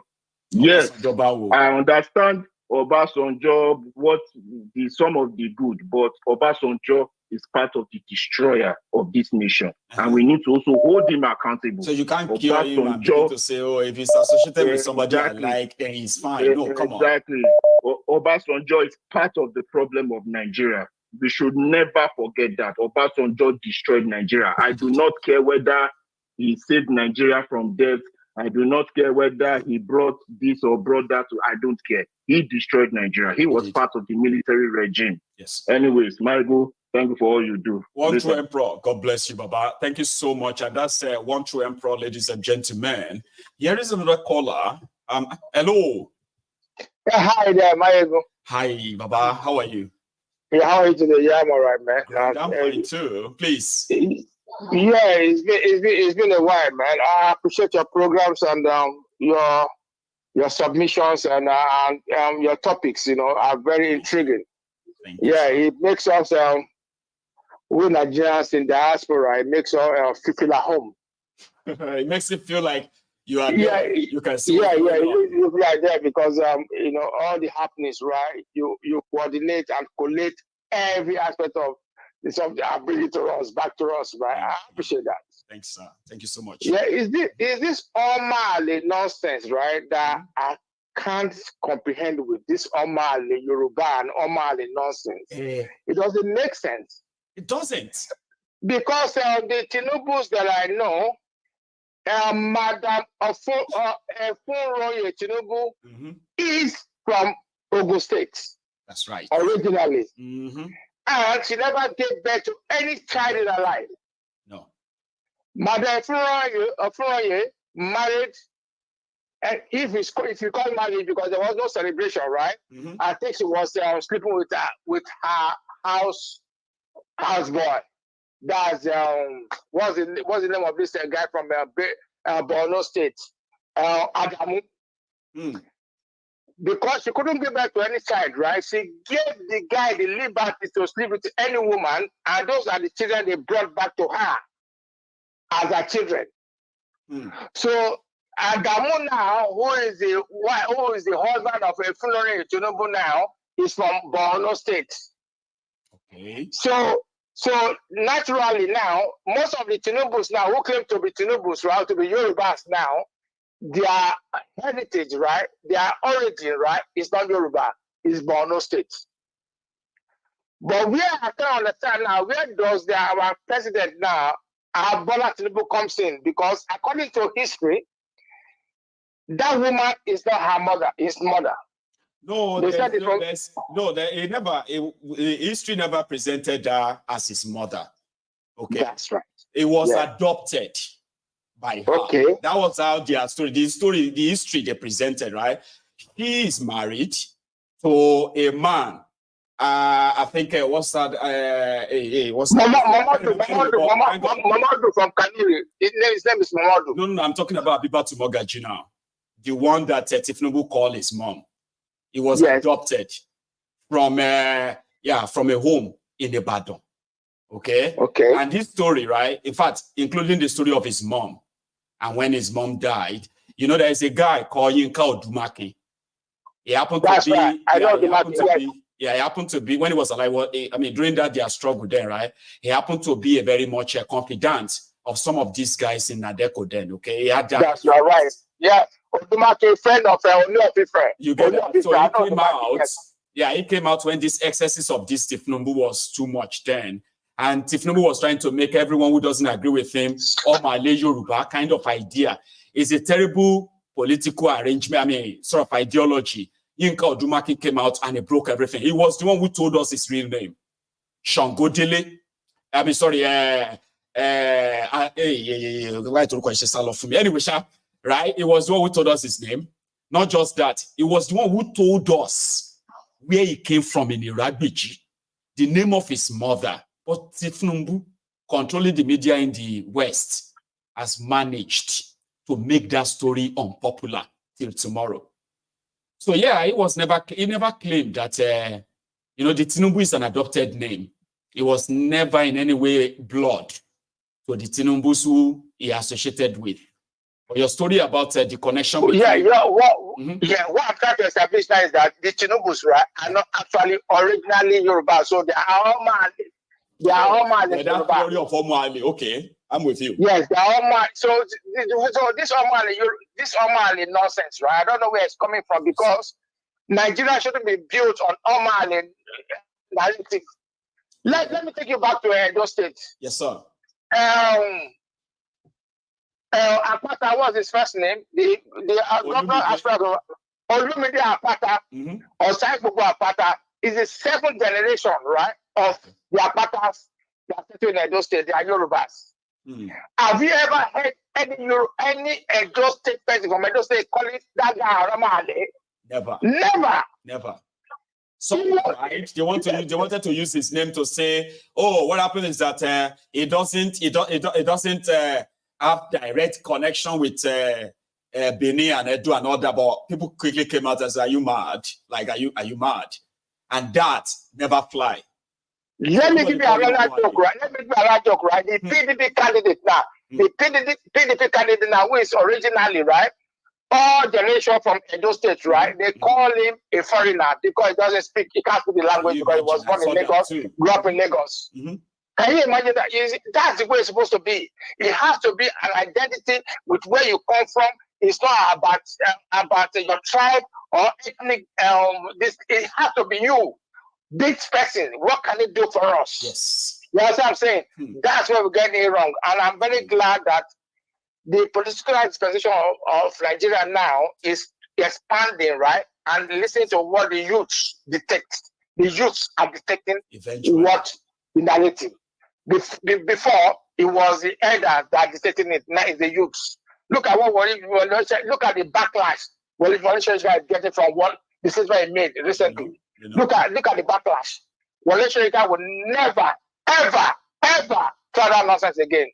Because the backlash is more than a very stubborn old man, and I think he enjoys it. The moment they tell him to go and do it, well, I'll say amen, he will never do it again.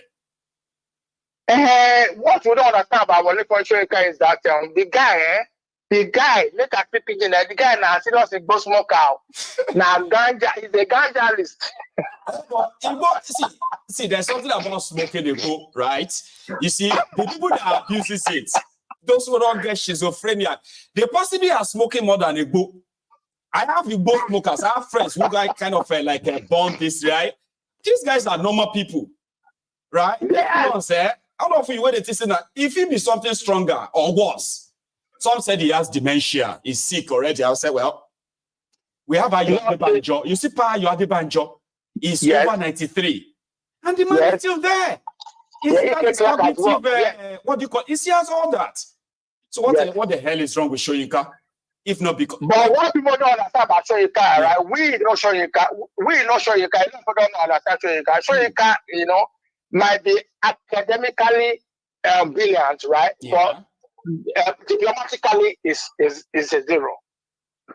The son is talking about, right? I remember years ago, right?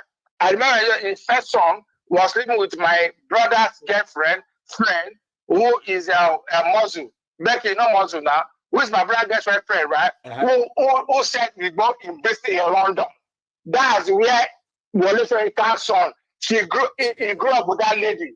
Woman, when they said he go. So he just be friend to person with the salam. No. The man grew up there.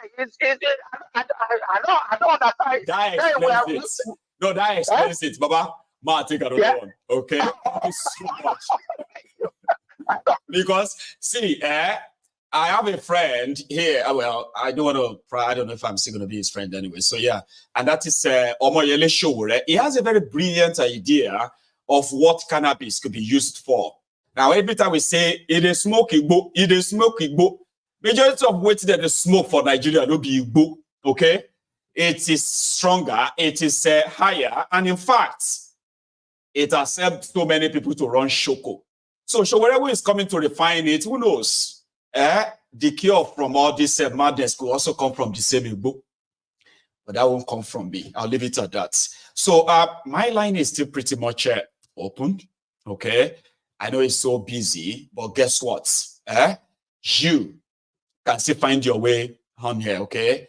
But while we wait for the next caller, have you liked this broadcast yet? No? Okay, I'll take this first. Hello there. Hello, Mayegu. This is Silva from Germany. So Silva, it's been a while. Yes. I know you've always been possibly watching, though, right? So how are you today? Yeah, I've been watching, and I've also sending my offering. Thank you. It's so important. I don't know if I have to kind of put a sign on here, so everybody could be reading it like, have you liked this or not? But thank you so much. Yeah, I just want to chip in something. What is it? It's just a little observation. I might be wrong, I might be right, but it's my observation. This Wole Soyinka issue, I think and I feel he's fighting somebody. And he thought the only way to do it, or the best way to do it, is to fight Obi and obedience. Who is that person? I was watching a clip the other day. OBJ mentioned that he is really in loggerhead with Wole Soyinka. He mentioned it, and he even said when they go to heaven, if you go first and this and that, and maybe you know this clip. I played the video 2 days ago as well, you know? Okay, I was talking about exactly. So what I'm trying to say is this. Two of them are loggerhead. And Wole Soyinka is not although he's an elderly man, but he knows that OBJ is obedient. He does. He knows. So he is indirectly fighting his enemy, but it's backfiring on him. This is one. The other one too, I was thinking about this also. The other day, they also mentioned that even the House of Representatives, that they have already passed the law, or second or third reading about new national anthem. You know about it. Again, who was the person that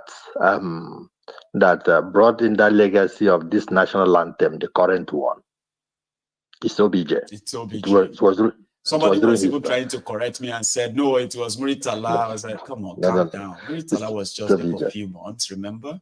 So it was OBJ. Well, it may be idea of Muritala, okay, but it was OBJ that officially commissioned commissioned it. Mm-hmm. Exactly. It was OBJ. Okay.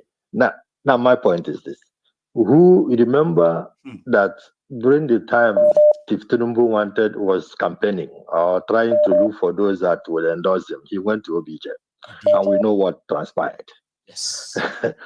So this could be them trying to kind of try and erase this. Okay, I'm following you now. You see the trend. Attention. Go on, sir. So he really want to do it fast so that legacy that man led, he remove it. What are we gaining from old national anthem and new national? What is there? Is it the problem we are facing today? Is it the problem Nigerians are facing today? What is it solving? It is just pound of flesh, which with Shoyinka and Thiefnubu fighting this person, and it doesn't go anywhere. It's not helping any matters. So anyway, the only thing is that both OBJ, just as our last caller mentioned, is also not. He didn't help us anyway. The only thing that somebody can hold on is this telephone call now that people can call in Nigeria. That's all. I know. Tell me any other thing. OBJ would have the right to do a lot of things. Even he wanted to change the constitution so that you remember that time when he sacked over 200 senior military officials in I think it was I think it was around August, September, just a few months into office in 1999. Do you remember that? Yes, people started feeling like there's going to be coup. Mm-hmm. Do you remember that time? That he really sacked them. He retired lot of them at once. He retired them. And people were like, a civilian, retiring soldiers. They will overthrow him. These were the moments that Obasanjo could have changed the trajectory of Nigeria. In 2005, he organized a national conference. A lot of people participated. Resolutions were made because Obasanjo couldn't get third term. It banned the entire process. And this was the time that we could have actually addressed all our differences. Okay? And at that time, right, address them and fix them. We could be working on all those things by now. We would have spent like about 20 years working on them. By now, we may never hate ourselves this much. We may have had more clarity than this. But because of third term, he buried everything. And he gave us a sick man. Forced a sick man on the rest of Nigeria. Yaradua. The rest is history today. The rest is history, my brother. I just want to chip this in. And I know I see that you see also the light in the water. My line of thoughts. Thank you very much. Have a nice day. Bless you, Silva. Thanks so much for stopping. Okay? You have a good one, Baba. Indeed, history is very harsh, especially when you are reading the truthful part of it, the one that mostly hides.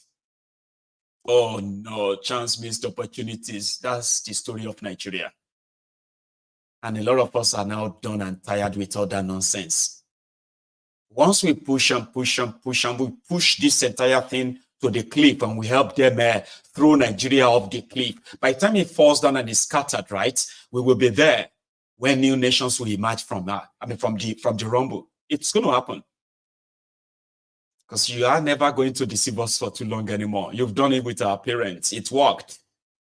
There were those who were so prayerful, patient, prayerful. It go better, it go better. Some of us knows that we have limited time on this earth, and we are not going to leave that in bondage. You may be enjoying it now. We will come for you. Yes, the generation that will come for all of you, the older guys who think, there's nothing we can do about this because you are in control, you have that power. We will come for you. But before we come for you, we want to give these younger generations the reasons why they must come for all of you. See, I've said this before. Some of those reigners of Nigeria, some of them will be dead when this whole thing is, when this shit is going to hit the fan. Now, death will be their saving grace. You see those ones that will still be alive when this shit is going to hit the fan. They will be dealing with a generation that is never going to know any of their fake God. We do not know your fake God. We are choosing our own God now. And then that is why, if any of you think we can touch you anointed, we will slap you anointed. will tear the cloth off your pastors, your bishops, your kings, and the rest of all of them in that, inside that arrangement. We will train that generation that will deal with all of you. If you are dead when they are ready, you'll be thankful to your God that you are dead. What is still coming? You can best be imagined. Hello there. Hello, my good general. Good How are you? I'm good, and you?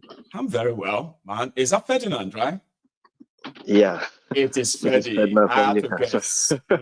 Something is not so looking right like usual. But how are you tonight, Baba? I'm okay. I've been trying to reach you for a couple of times. The line has been jamming. It's been very busy. Yesterday I was at work, but it didn't really feel so nice because I tried getting on the platform and checked, and I was like, oh, maybe it's not online tonight. What's happening? Maybe he's spending the weekend with his family. I understand it's not easy coming here every day. And now I had to, right? I was like, okay, you know what? We're going to go to that beach. And it was like a 4 hours drive there, 4 hours back. I thought as much. This is exactly what I said. Because say we did not. You are in Newcastle, right? And then we also not here. This is northeast. Scotland is very close to me.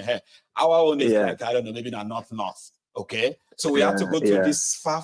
But man, Scotland is beautiful, my brother. I swear it's beautiful. It's a very beautiful the only vibe he gave me is that I wish I could be driving this long distance. Even within my Yoruba land alone, there were so many beautiful places. For insecurity, we never have that experience. So of course. When I came back, I was so exhausted, and I was like, you know what? I'll just go take some rest, Joe. Yeah, I thought as much because when I came online, I refreshed my YouTube app and checked my phone. Yeah, so I started watching. I started rewatching the old ones. I think I started from the 21st, the one you showed, the one you did on 21st. It was a banger. The one you showed with a week when he was about to become the Rivers State Governor. So I watched it into detail, and then I had to rewatch the one of Professor Ode saying, you see, that brings me to the point that I just wanted to make. You see, people like Soyinka, they are both politically and educationally irrelevant in Nigeria. I don't even know why he's a topic. But you see, the destroyers of Nigeria, they think that Wole Soyinka coming out to speak about Obi, we kind of like demoralize people, like it kind of like put kind of like a hit, when they say, oh, this is a professor, this is a university professor, and if he has condemned Obi, then Obi is finished, and that is the end. Some are even saying that Obi is finished in Yoruba land. Exactly. Professor Wole Soyinka, obedient and insulting Soyinka. Obi is finished. Exactly. Soyinka is he's irrelevant, and he doesn't even understand it. And I'm really, really angry and mad at Obi for even going to visit him. Obi went to visit him and to have kind of like a friendly conversation with him. Sorry to cut you short, Ferdinand, right? No, it's okay. Do you know that Soyinka used to be very much a regular in Anambra State? All those things they said Obi did with education. Do you know that he always regularly, when Obi was governor, he regularly invites Soyinka to Anambra, where Soyinka will continue to shower encomiums on him for what he was doing. Imagine that. Can you imagine that? Look at it today, live. Live. Yeah. I have videos, I have pictures of that too. But go on. Exactly. So Obi going to see him has actually puffed his head that he has now thought himself to be so relevant as to come out and now start talking trash. And like the last the man you showed earlier on who replied him, I think he has eaten something that is not letting him talk very well. That is how you know when these people are compromised. Yes, Dr. Charles. Yeah, he has taken something that has, actually blocked him from saying the truth. That is how you know that these people have been compromised. You see, Nigeria has really done a lot of harm to us. When I came to the UK, I came to the UK at the age of 26. Bless you, man. I'm 30 now. I came to the UK at the age of 26. When I arrived to UK at the age of 26, back then in Nigeria, I was thinking I was still a young guy with a lot of future and you know all those things. But when I came to UK at the age of 26, I realized that my aged mates at the age of 26 they're already married, they already have houses, they've started paying mortgages, and I'm like, oh my God. People at 26 have already started owning houses. Graduates who have either businesses I'm or telling jobs, you, family, prospects. Like they've already started paying for houses, for mortgages and all that, and they've already had 2-3 kids. And I'm like, what have I been doing all this while? Look at yourself and say, I'm a young man now. I'm telling you, Mayegu. So this was what Nigeria did to me, and so many other people back there. Most of these people you see that are running around protesting for protesting in Kano over useless tradition, they are over 30s. And they don't even know that they are growing old every day, and they are not even taking enough action to bring down this system. They are educationally backward, psychologically backward, everything. They are backward in everything, and they don't even know what is happening outside the globe, that the world has moved past the stage Nigeria is. And they are just, in that contraption and, with limited access to information and education, because that is how the establishment want them to be. I wish everybody in Nigeria could just be in overseas just for 2 or 3 days. I tell you, Mayegu, if you send them back to Nigeria, there will be a revolution in the next 30 minutes. Because they don't even know what has eluded them. So colonialism actually dealt with us in a lot of ways. Imagine today somebody in their 30s, they are still waiting for pocket money from their mom and dad. I'm telling you, people at 35 are still and then they will sit with you and tell you that I'm on this country, about this country is worse. Can you believe that? This country, yeah. But then when it's time for them to make decisions about who actually really rules them, then you see them bigotry. You see them with all other absolute nonsense that add no single value to their lives. No single value, and they will dissipate energy on it so much, and you be like, their life depends on it. Yeah, that is what the likes of Soyinka is doing. I love watching your old videos. I was watching one of your old videos, the one you did on the 20th and 21st, when you were criticizing the system as usual. Somebody went under the comment section and wrote there, you serve this man, you go and get a job. And so I replied to the comment and was like, you that have a job, how much are you earning?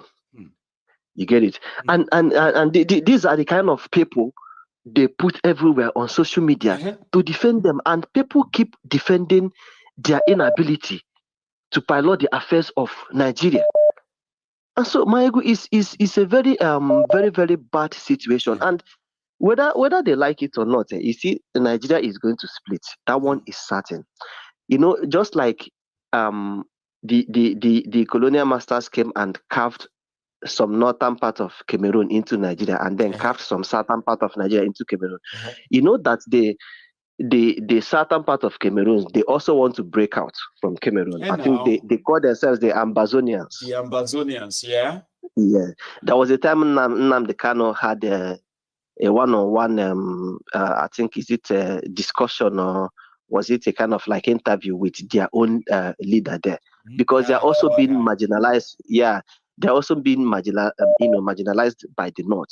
So this marriage and this contract is coming to an end very soon. Sooner or later, this Unilever company that was formed, because that's what Nigeria is, Unilever. They folded up.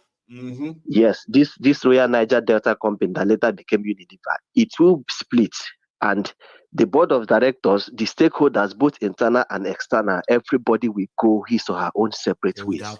It would actually happen sooner or later. That is why the establishment they are so scared of any form of protest, agitation, or anything that would have to bring the people's mind or make the people feel like they are not getting enough from the government. And right now people are getting to that level because the artificial backing they were giving the naira, I don't think so. I don't think so they have enough dollars again do some magic, No, because they don't. the last time I checked, £1 is about 1,857 naira. So I think it's actually going back that way, and It is not people are really sustainable. having. They cannot sustain the whole abracadabra, Yeah, the voodoo the whole economy. thing, the whole thing is on us, you know. And I feel like we in diasporas, we are kind of like feeling the weight. Imagine, Mayegu, you send 50,000, 100,000 to somebody in Nigeria, and the person will tell you 100,000, 50,000 cannot even do anything now. I know. That is nothing. Meanwhile, 50,000, if you convert it to pounds, you can use it to feed yourself for like even if for a week, buy some stuff, put in the house that can actually, go a long way helping you for like a week. But when you send it to somebody in Nigeria, they tell you, oh, this money cannot even do anything. I've had to like increase the sums of money I send back home, because the previous ones I was sending, they said it's not getting anything, that it's not going anywhere. So the pressure back home is also affecting me here. It's affecting everyone except those who are living in denial. Yeah, it's affecting me here. And sometimes I need to like request for extra shifts, or request my manager. Can you? Imagine. Yeah, exactly. For the detriment of your own sleep, rest, and all of that. Just to get Exactly. You know, extra, so that I can actually send help back those something. Who are you know, trapped increase in the contraption. They don't know exactly. that. They don't. No, they don't know that. They don't know that. They just tell you like it's not enough. So they are wondering, why are you not facing your life and you're always talking about Nigeria? Because Nigeria won't leave me alone. Exactly. Because if Nigeria was okay and they are doing okay there, they would leave me alone here, and I'll do my thing at my own pace. So it's really affecting everybody, both we in diaspora. In fact, it's affecting we in diasporas more than people back home. Except if you want to pretend that you don't mind your family going out there to go. Baba, nobody wants to do that, let's be honest, man. So therefore, it's not possible. We started subsidizing our family members. Of course. All of us here, we have people back home that rely on us. That is the truth of the matter. And you cannot afford to turn away from them. You can't. You get it? Sometimes I hear the way one through Emperor, screams that he doesn't care and all that. The truth is that behind that voice and anger, one true emperor has one or two people. Yeah, he still has one or two people that are actually linked to him, and he is actually, subsidizing them. And it's not also it's not also easy. So even you that is making this program, it's not also easy on you. You have no idea, Baba, but because you are in their shoes, so it is better imagined, Baba. See, I told you, I said, Angano. A bag of rice in Nigeria, listen to this one. A bag of rice in Nigeria, which is 50 kg, right, is put at 80,000, 84,000. Okay. So by design, that's going to be like about 45 pounds or 50 pounds. Okay. Wow. But now, listen, I don't need to eat 50 kg bag of rice here in the UK. Okay. No, why do you need it? You get what I mean? All I need is just maybe 10 kg bag of rice will last me for maybe 2 months. Okay. Yeah. And 10 kg bag of rice, I'll probably, because I eat basmati, right? I'll get that for maybe 15 pounds or at most 18 pounds. I still have 30 pounds. Okay. Exactly. If I spend 18 pounds on rice, I'll eat it for more than 3 months. I promise you, right? Yeah. Yeah. Now with extra 32 pounds, I will still make catfish, goat meat, few assorted stuff inside. Okay. I will still prepare a meal of soup that will last me for another 2 weeks as well. Exactly. But this is what I'm going to factor in when I'm sending money to Nigeria. I've got them that will have this and that and that. Then I realized that people who are living in third world country are now they are spending like they are living in first world country. I'm telling you, my and we are the one paying for it. I'm telling you, like the situation is so unbearable. Even me, I had to like cut the way I buy my things and the way I spend money in the UK, so I can have something tangible to send back home. That's not right. If it's not right at all. It's not right at all. I'm telling you honestly, because sometimes like the whole thing, boils that it comes down on me. Like sometimes I feel like exploding. And if there's anything, we are going to do, to prop up this agitation and protest or revolution or anything, we in diaspora, we are all ready, to gather some money and then sponsor this thing, because that is the only assistance we can do is give now is financial assistance. The people back home have to be the foot soldiers and then carry out the action, because it has gotten to a point where, like, there is no longer excuse, there is no alternative, and nothing is everly going to happen or change. And some of the enlightened ones there are beginning to realize this, even though some gullible and stupid ones still live in denial. But the fact is that the system needs to come down. It needs to be, it needs to be reduced to nothing, and the whole process of building our individual nations can, start. Can really we can, it can kick off from different, from different regions of the country, because the Nigerian unity is all delusional. It was never even delusional. There was no unity in the first place. There was no unity in the first place. So Thank you very much. We lost it. So when did we lose all our? We never had it. We were pretending. No, that's there what wasn't we've been any doing. unity in the first We're place. pretending all these years. Now, time for pretense is Sure. over. Let's get real. Yeah. Thank you very much. Fedi, thank you so much too. Okay, you should have a good one now yourself, and take it easy, Baba. Thank you. That's Ferdinand, ladies and gentlemen. My time is already coming to a close. I do have another 15 minutes before we will go tonight. So I'm asking, if you haven't really paid your offering, please do now. Go like the video, share it, copy the link, and splash it everywhere. Got a caller. Hello there. Agujegbe. One name. Igwe Jikash. One name. Osita.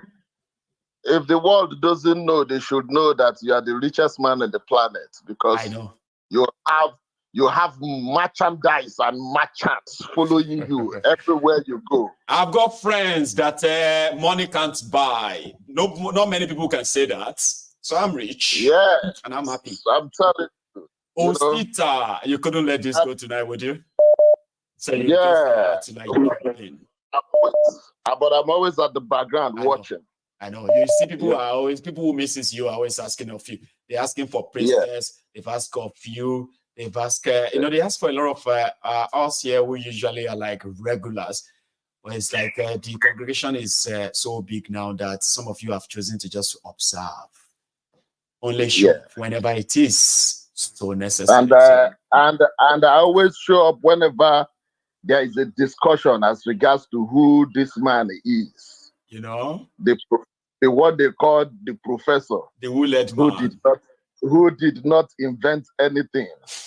The good thing about it is that sometimes when somebody who thinks is educated is talking, sometimes the best people to address him is that one whom you think is less educated, and you think that one doesn't know what it takes to know that some people pass through the school didn't pass through them. Somebody like Odumeje, the Indaboski, believe me, he is the person who gave him the best of the answers, the best of response to who he is. He defined his life for him. Because when I was in primary and secondary school, I hear about Wole Soyinka. I was born and bred in Lagos. I schooled in Lagos and Ibadan. Nobody, I will tell you, of everything, I did not know anything about Wole Soyinka's books. Let's be frank and candid. We never used any of his book in our school curriculum. Anybody who is between the age of 43 and 46 will attest to what I'm saying, or if not even 50. In Lagos, we didn't use any of Wole Soyinka's material. I think they told us then, sorry, Osita, there was a rumor that Nigerian government won't let the schools have his books until early 90s or something like that, because he is considered to be a very vocal critic of government. They told me that. And that made me feel like, then he must be a very good activist then. To the point that they didn't want, that of Fela, where they told us that Nigerian government banned Fela music on radios in Nigeria. That was similar thing they told me about this man. Yeah, but I will not believe that fact. For 100%, Okay. The reason I didn't believe it is because even Dr. Chinua Achebe, at that time he was a doctor, he was a critic of the Nigerian government. But yet we knew his books. We learned from his books. I read his book too. So I do not know. Most of those people, as at that time, they were authors, they were not in bed with government. No. Flora Wangpa, I can name their names. They were not in bed with the government, especially because it was military. So all these things they talk about this man, I've asked myself, I've said this in this program.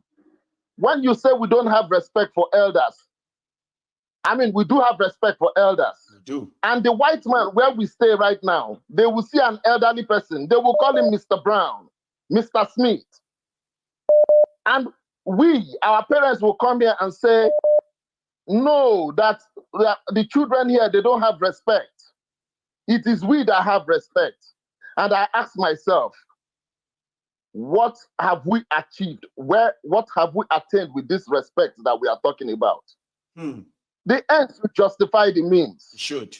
The problem about Wole Soyinka is simple as ABC. He is no longer relevant. He is no longer relevant. Those days that he will speak those vocabularies that you can't even find in the Oxford Dictionary. 1950 English. Yes, he will speak those English that he heard directly from the mouth of a white man that came to Nigeria at that time. That was what he was speaking. Then at the end of the day, don't even speak like that. Papa, you live in America. Don't even speak like that. White people don't even speak like that. English people don't speak like that.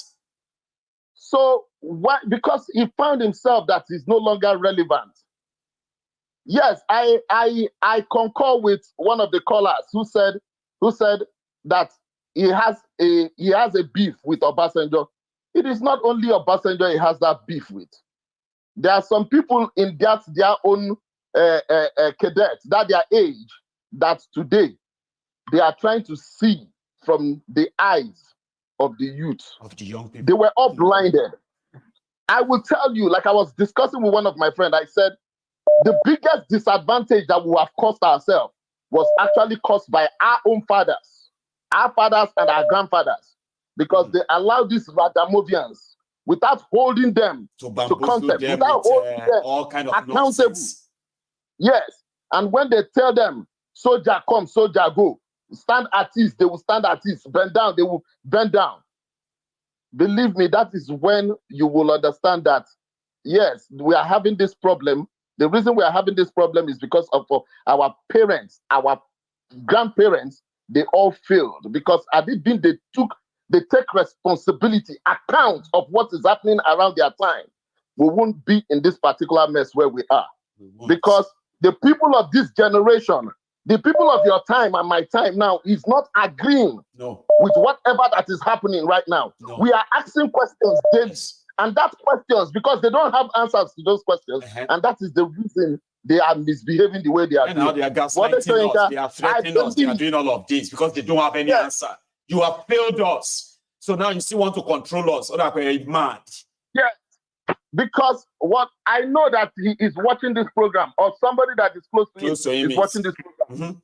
But I want to tell you, whatever you like, you say, you have spent your time, and you think you are going to spend the time of our own generation and the generation to come. I am telling you, brother, I am telling you, Wole Soyinka, you have failed. It's never going to happen. Yes. Thank you very much. God bless you, Osita, right? I appreciate you stopping by again. I am taking my last, let's see if I can get that. Okay. I think I'm taking my last call now. Maybe. Here. Hello. Oh, thank God, my good, thank God. You know, before Osita, the guy that spoke touched, I wanted to just watch today. I'm just watching, but the guy that spoke before Osita, yes, from UK, that said that he came to UK when he was 26. I know. And when arriving in the UK, he now saw that he's 20 kilometers backwards or 100 kilometers backwards. that story touched me because I'm not alone. He's not alone. I'm also in that clip. So that's why I was fighting to call. So it's like this night now, the guy relieved me. I dropped a load off my head because I came to Germany when I was 33, 2010. So when I got into KLM, I was smiling that I'm going to a paradise, you know. And before something happened when I was getting this visa, they all these idiots that said they are agents or people that are used to help you to do this, do that. They now said to me that I should upgrade my age. Somebody that is 33, I put 3 years on top of my 33. Making 36. Getting to Germany, I now saw that 18-year people, because they told me, since you're going with a company's name, blah, blah, that actually it's my company, you know, since I'm going with a company's name, and I'm with them, you need to they will see my, you know, our mentality, so that when they see my appearance, they will believe that this age is my age, I'm mature. How can you take your normal age and go there? They cannot believe you. My brother, getting to Germany, I saw 18-year-old person controlling like a department. See? You know, I was ashamed of myself. I can't even my first girlfriend was 19 years or so. She wasn't big, you know, and I was like, I checked my age and I said, what is going on here? So even sometimes due to I'm looking for paper, I was like obeying. And when I checked the age and checked my age, so this thing gave me depression. I tell you, this night, it's like this program is for me, brother. This night relieved me that thing that I now see that I'm not alone. I'm not alone in this bullshit, you know. See, today I'm scared to go and take a loan because I know my age today. I've been in Europe 13 years plus it, my age. So I know my age. How can I take, even when we're talking about retirement? And when you see me, you will think that I'm. When they come to me, they think I'm 25 because I have a good body. I have a good body. Right. I have when they see me now, I'm trying to leave my white hair. You know, so every time you see me dyeing my hair, see that you are not just that won't even change them. If you still look younger, even if you get white hair, they will still feel like you know. My brother, you are not alone in that mess. I'm also in that mess. So the people at home, when they are talking about nonsense, the people of my age, they don't even know how to. They don't understand this. Imagine somebody in their 40s and they are living. They are living for abroad. It's not that will make somebody who is in their 40s, right? They want to go to the UK and start afresh. You have seen people who are living at different ages that ordinarily, if a country is working, that should be their productive age. You get what I mean now? Yeah. But because Nigeria has been sapping us from the age of 18, where we have been treated as kids, you will see 30-year-old man. They go say, see this small boy. Can you imagine this small boy? Yes. See the way this small boy is talking. Something like that. And you are like a 30. Something like that. It's not a small boy. No, it's a small boy. How old is he? How old is he? 30? Yeah. It's just a small. Now, this mentality has allowed them to rob us. I arrived in the UK when I was 18. 28. Yeah. And just like yourself, till tomorrow, I consider that 28 years of my life as a life that Nigeria robbed from me. But you know what people want me to feel like? Oh, Mayego, don't say that. God. Look at you today. You whatever you are, Nigeria prepare you. Nigeria made you to be able to stand anywhere. I say, shut up your mouth, man.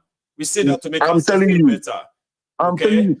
Nigeria robbed us, and we will never get back what Nigeria. They rob us our age. Ever. My own is even better. When I sit down like this, I watch old men around me. In their 60s. When I watch them, you see them. You know, last time I said that it's like people in Africa use us as sacrifice here. Yes. Because when you take it, I know my state, I know my village, I know my kindred, but my children don't know this. And use my age now, and use those that came before me, all those professors, medical directors that are here, they are now up to 70, 80, 60 something, and they are looking at their children going to all these foreigners, Afghanistan, all these marrying anyhow, doing anyhow. Their father will be sick. They don't ask about them. They will say, oh, no, he's there, he's doing his thing. Then put them in our shoes and see how depressed. They will tell their friends and say, oh, my dad is African. I'm not African. I'm a Yoruba man. Africa. But yeah, they don't know anything. Families have been cut off, right? All this Japa thing, right? Oh, no. And people are still listening to these people. Look at Thiefnubu, a whole president. He did to his followers. Don't sing again. The mandate has cast. Don't. Thank you. Thank you for giving me opportunity. I uploaded my problem this night.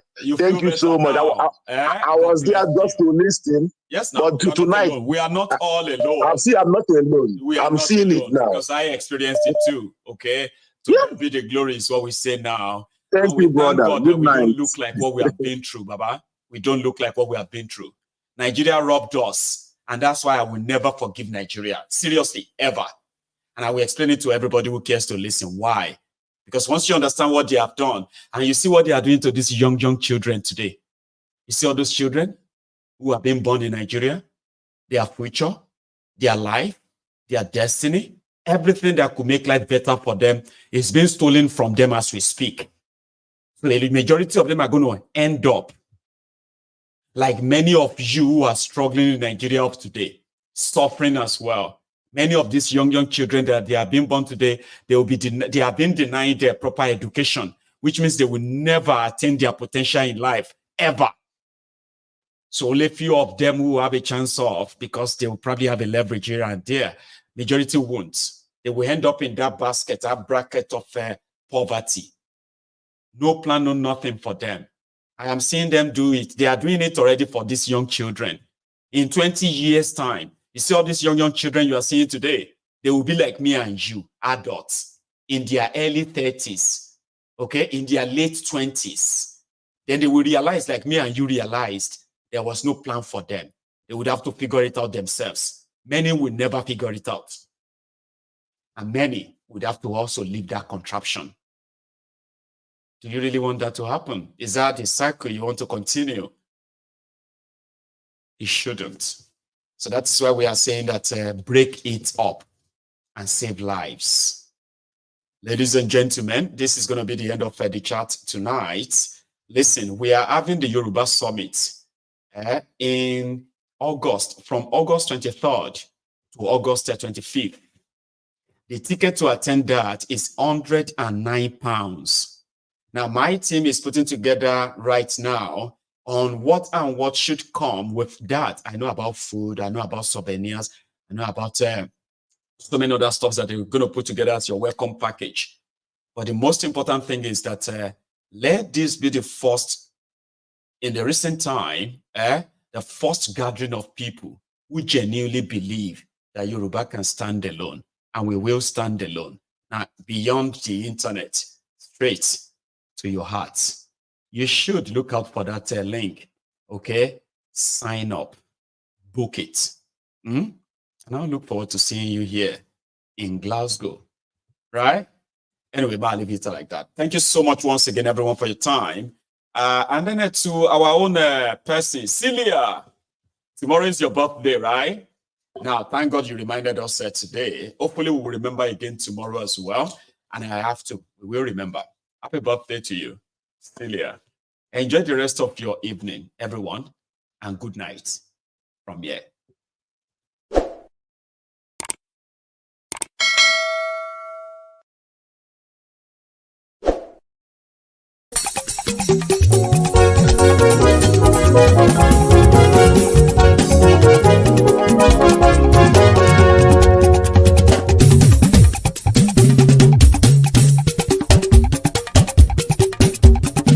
Mayegun làwa mọ̀ làmọ̀ tó dòdòdò. Mayegun dayari, Mayegun number one.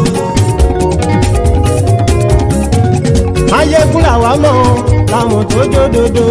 Máyégún Diary Náíbì number one. Máyégún ti dé o ọ̀rẹ́ ará ìlú. Máyégún Diary Náíbì number one. Lórí Facebook lórí YouTube. Máyégún Diary Náíbì number one. Gbogbo bó ṣe ń lọ ni Máyégún já wa sí. Máyégún Diary Náíbì number one. Àṣírí ọ̀jẹ̀lú kì í bò níbẹ̀ o. Máyégún Diary Náíbì number one. Bó bá ṣe eré àní Máyégún máa wí. Máyégún Diary Náíbì number one. Ó sì tún ṣe eré wàá gbọ́ níbẹ̀ o. Máyégún Diary Náíbì number one. Máyégún Diary politico. Máyégún Diary Náíbì number one. Godfatherism kò sí lọ́rọ̀ Máyégún. Máyégún Diary Náíbì number one. Ẹ farabalẹ̀ sẹ́ o kẹgọ́rọ̀ lẹ́nu o. Máyégún Diary Náíbì number one. Àní Máyégún làwa mọ̀ tó dódòdó. Máyégún Diary Náíbì number one.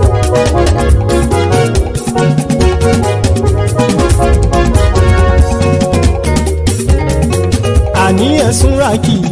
Máyégún ti dé. Máyégún ti dé.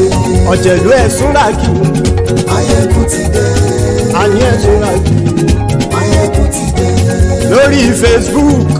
Máyégún ti dé. Àní ẹ̀sùn ràkì. Máyégún ti dé. Lórí YouTube. Máyégún ti dé. Àní ẹ̀sùn ràkì. Máyégún ti dé. Bọ́ bàbá gbé wúrẹ́. Máyégún máa wí. Àní ẹ̀sùn ràkì. Máyégún ti dé. Ijó ìgbádìyẹ. Máyégún máa wí. Àní ẹ̀sùn ràkì. Máyégún ti dé. Bí pẹ̀sìdó bá rúfin o. Máyégún máa wí. Àní ẹ̀sùn ràkì. Máyégún ti dé. Bí gómìnà kówó jẹ. Máyégún máa wí. Àní ẹ̀sùn ràkì. Máyégún ti dé. Ọlọ́pàá ti ń darí bá. Máyégún máa wí. Àní ẹ̀sùn ràkì. Máyégún ti dé. Aṣòfin tí ń rúfin o. Máyégún máa wí. Àní ẹ̀sùn ràkì. Máyégún ti dé. Òpùrọ́ olóṣèlú. Máyégún máa wí. Àní ẹ̀sùn ràkì. Máyégún ti dé. Ọ̀jẹ̀lú ẹ̀sùn ràkì. Máyégún ti dé. Àní ẹ̀sùn ràkì. Máyégún ti dé.